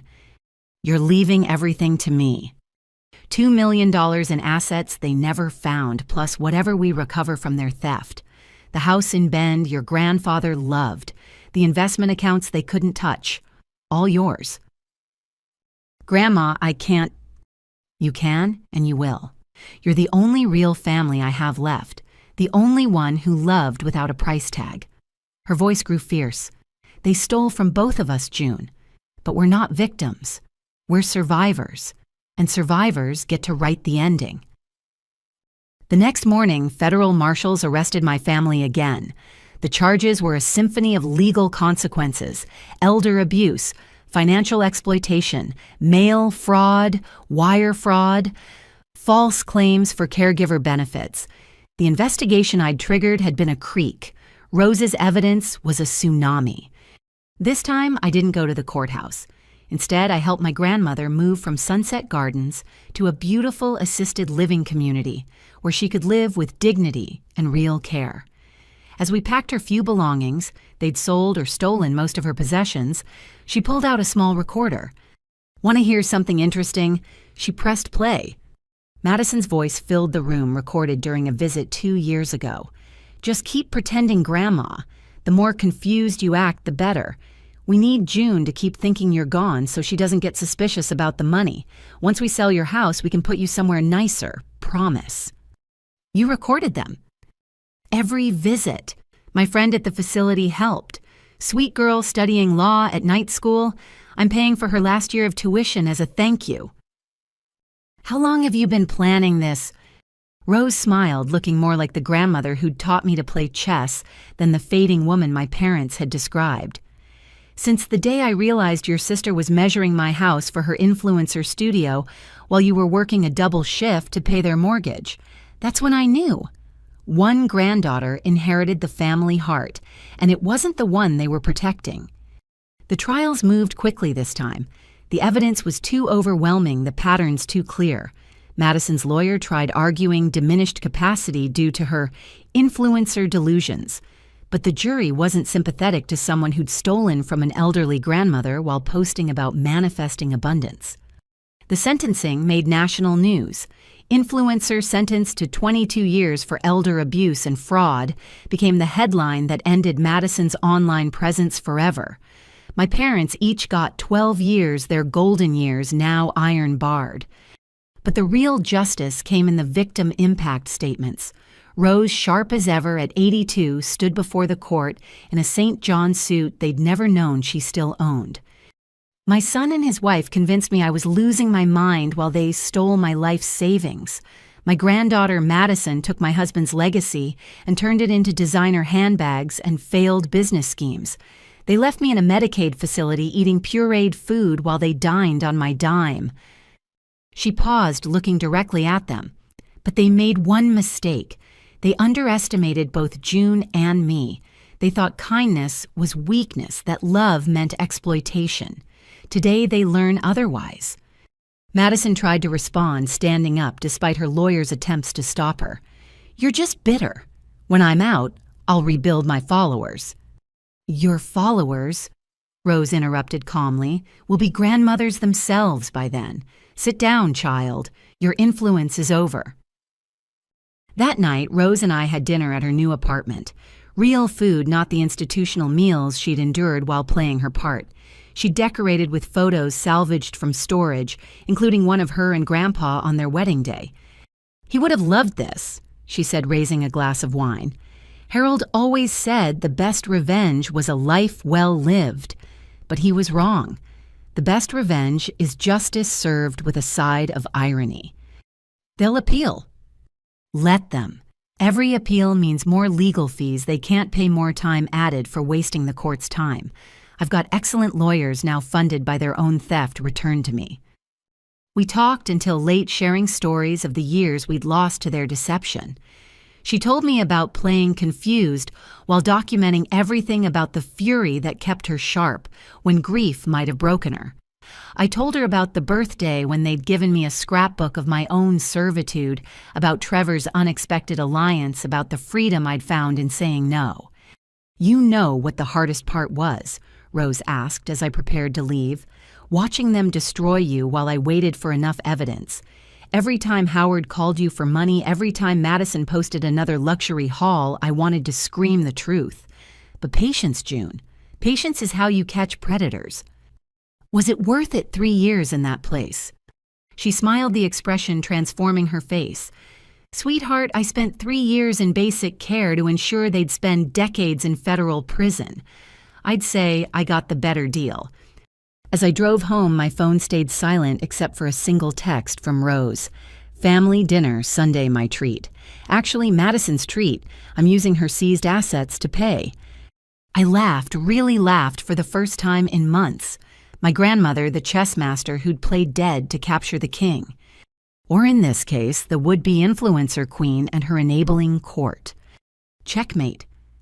The final trial began on a cold February morning that matched the chill in courtroom 1A. This wasn't just another hearing. This was the consolidated federal case that would determine whether my family spent the next 2 decades behind bars. Media coverage had exploded after Grandma Rose's revelations, turning what had been a regional curiosity into a national scandal. The influencer fraud family had its own hashtag. Documentary crews circled like vultures, and Court TV had dedicated a correspondent to daily coverage. I sat between Patricia and Grandma Rose in the gallery's front row. Rose wore her power suit like armor, her presence commanding despite her age. Behind us, reporters filled every available seat, their keyboards and cameras, ready to capture the Matthews family's final act. At the defendant's table, my family looked like strangers in their matching jail attire. Gone were Mom's careful makeup and coordinated outfits. Dad's perpetual tan had faded to prison pallor, but it was Madison who'd transformed most dramatically. No extensions, no filters, no designer, anything. Just a 26-year-old facing the possibility of emerging from prison in her late 40s. The prosecutor, Jennifer Martinez, had built her case like a fortress. 73 exhibits, 42 witnesses, financial records spanning a decade. The jury, 12 people who probably had their own family dramas but nothing approaching this scale, listened with expressions ranging from disbelief to disgust. "Ladies and gentlemen," Martinez began her opening statement, "this is not a case about family dysfunction. This is about systematic fraud perpetuated by 3 adults who viewed their relatives as personal ATMs. The defendant stole from a daughter who loved them and an elderly mother who trusted them all while claiming poverty and building a false empire on social media." The defense tried various strategies. Mom and Dad's attorney painted them as desperate parents trying to help a struggling child. Madison's new lawyer, the expensive one having fled after the elder abuse charges, went for the millennial sob story claiming she was a victim of toxic positivity culture and unrealistic social media expectations. But then the evidence started rolling out and no amount of spin could soften its impact. First came my testimony expanded now to include the birthday scrapbook, the will reading, and every manipulation I could remember. The prosecutor had me read excerpts from my expense, tracking the running tally of sacrifice that had funded their comfort. June 2019. I read from my records. Dad's emergency dental work, $3,200. Same week, Madison's Instagram shows her at a spa retreat in Sedona. October 2020. Mom says they can't afford groceries. I send $500. Bank records show Madison's Sephora purchase for $480 that same day. December 2021, told they might lose the house. I empty my savings $8,000. Madison posts about her investment in a $5,000 camera she never uses professionally. The jury took notes, some shaking their heads. One woman who looked about my mother's age kept staring at Mom with undisguised contempt. Cross-examination tried to paint me as bitter, vindictive, attention-seeking. But Patricia had prepared me well. "You seem very prepared with all these records," the defense attorney suggested. "Almost like you were planning to use them against your family." I kept records because I was trying to understand where my money went. If tracking expenses is planning against family, then every household budget is a conspiracy. But you never said no until after the will reading. Correct. I trusted them until they put in writing that my trust was worthless. So this is about inheritance. This is about learning I'd been funding fraud. The inheritance just revealed it. Trevor testified next his forensic accounting background lending credibility to the financial maze. He'd created charts showing the circular flow of money, from me to parents to Madison and back around in the form of tax fraud. In my professional opinion, he stated, "This represents one of the most clear-cut cases of familial financial exploitation I've encountered. The paper trail is extensive and damning." Madison's attorney tried to discredit him. "You dated the defendant. Isn't this just revenge for a bad breakup?" "I dated someone I thought was an entrepreneur. I discovered she was a fraud. My personal feelings don't change the mathematical evidence." But the day's most powerful testimony came from Grandma Rose. At 82, she commanded the courtroom like a queen reclaiming her throne. She brought props, family photos showing her throughout the years, vibrant and clearly competent, juxtaposed with a confused elderly woman narrative my family had crafted. They told everyone I had severe dementia, she said, voice clear and strong. Meanwhile, I was documenting their theft, recording their visits, building this case. Does this sound like someone with severe cognitive decline? She then played the recordings. Madison's voice filled the courtroom cheerfully, discussing which of Grandma's assets to liquidate next. Mom suggesting they move her to an even cheaper facility to save money. Dad complaining that the power of attorney paperwork was too complex and couldn't Madison just forge some signatures. Objection! Madison's lawyer practically screamed. Overruled. The defendant's own words are admissible. The worst recording was Madison explaining to a friend how easy it was. Old people forget stuff anyway. We just tell June that Grandma's too far gone to manage money. She'll never check because she's too busy working to pay our bills. In the gallery, someone gasped. The court reporter looked ill. How did it feel, Martinez asked Rose, to hear your granddaughter say that? Like watching my son become a stranger. I raised Howard better than this. But somewhere greed replaced love, and Madison learned that family meant opportunity, not obligation. The defense's cross-examination of Rose backfired spectacularly. They tried to establish she actually did have memory issues, that her current clarity was temporary. Mrs. Matthews, isn't it true you were diagnosed with mild cognitive impairment? Yes, mild. Like forgetting where I put my reading glasses, not forgetting I had $500,000. But you allowed your family to manage your affairs. Under false pretenses. They said it was temporary. 3 years and $500,000 later, I'd say they lied. Yet you continued to play along. Rose smiled, the expression sharp. Young man, I spent 3 years eating pudding and pretending to be confused while documenting fraud. If that's not sound mind, I don't know what is. Would you like to see my chess rating from the facility? I beat everyone, including the staff. The gallery erupted in nervous laughter. Even the judge looked like he was fighting a smile. The prosecution then brought out the social media evidence. Madison's Instagram, TikTok, and YouTube accounts were projected on courtroom screens.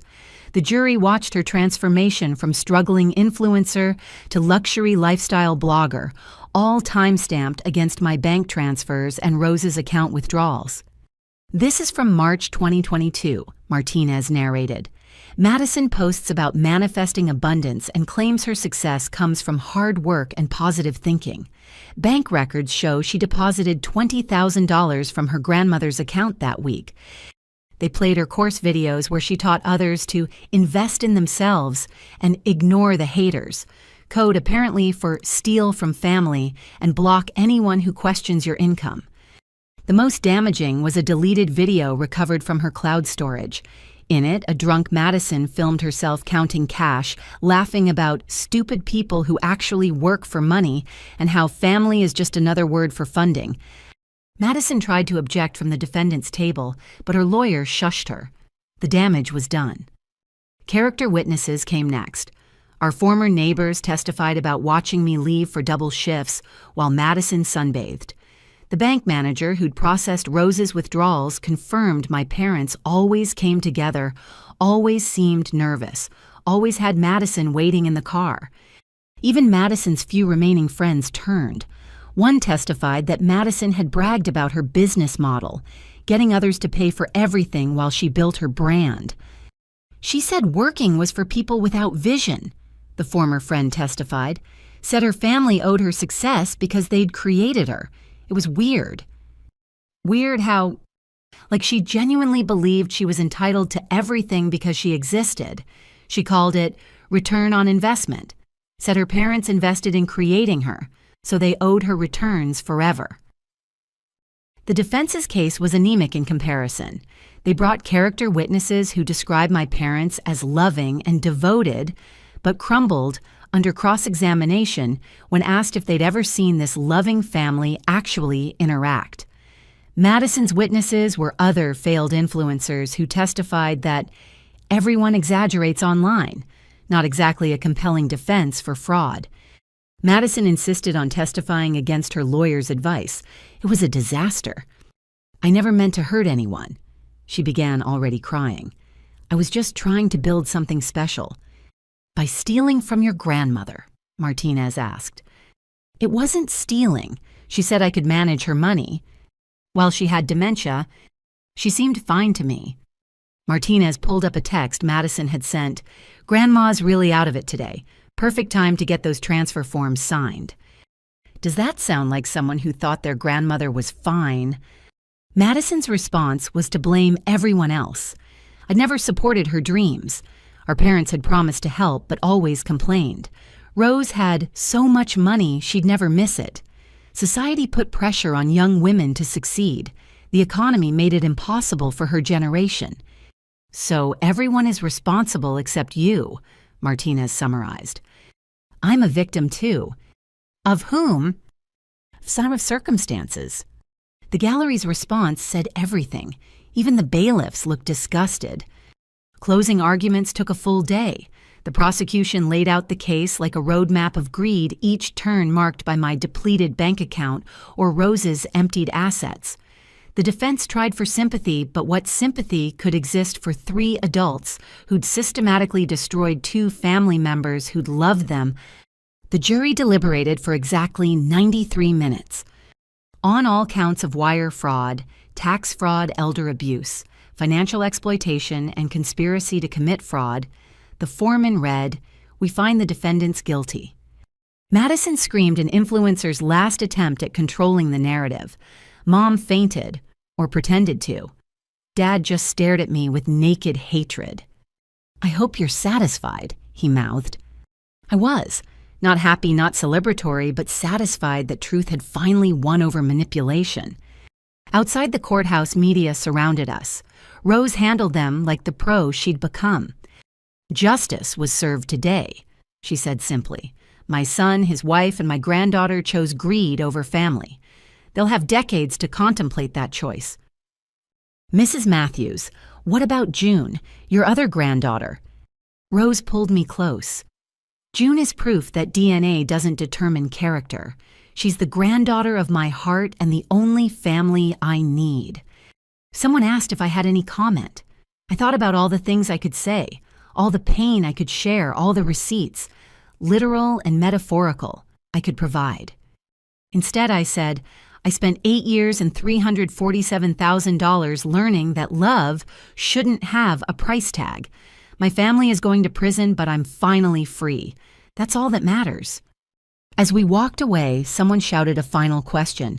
Madison had a message for her followers. She says she'll come back stronger. Any response?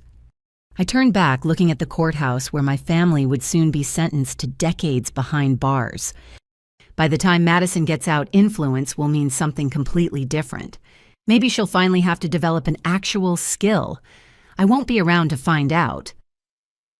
Rose squeezed my hand as we walked to the car. "Proud of you, sweetheart. You didn't let them make you cruel." "Just honest grandma. Turns out that was cruel enough." The sentencing came 2 weeks later. Dad got 15 years. Mom got 12. Madison got 22, the maximum for her combined crimes. The judge called it one of the most egregious cases of family exploitation he'd ever seen. Madison had to be dragged from the courtroom still screaming about her followers, her brand, her future comeback. The last thing she yelled was my name, promising revenge when she got out. By then I'd be 50. She'd be 48. An influence like her family's love would be nothing but a memory of something that once cost everything and turned out to be worth nothing at all. The Matthews family fraud was over. The Matthews women who'd survived it, Rose and I, drove home together ready to build something new from the ashes of what greed had burned. A real family, no price tag required.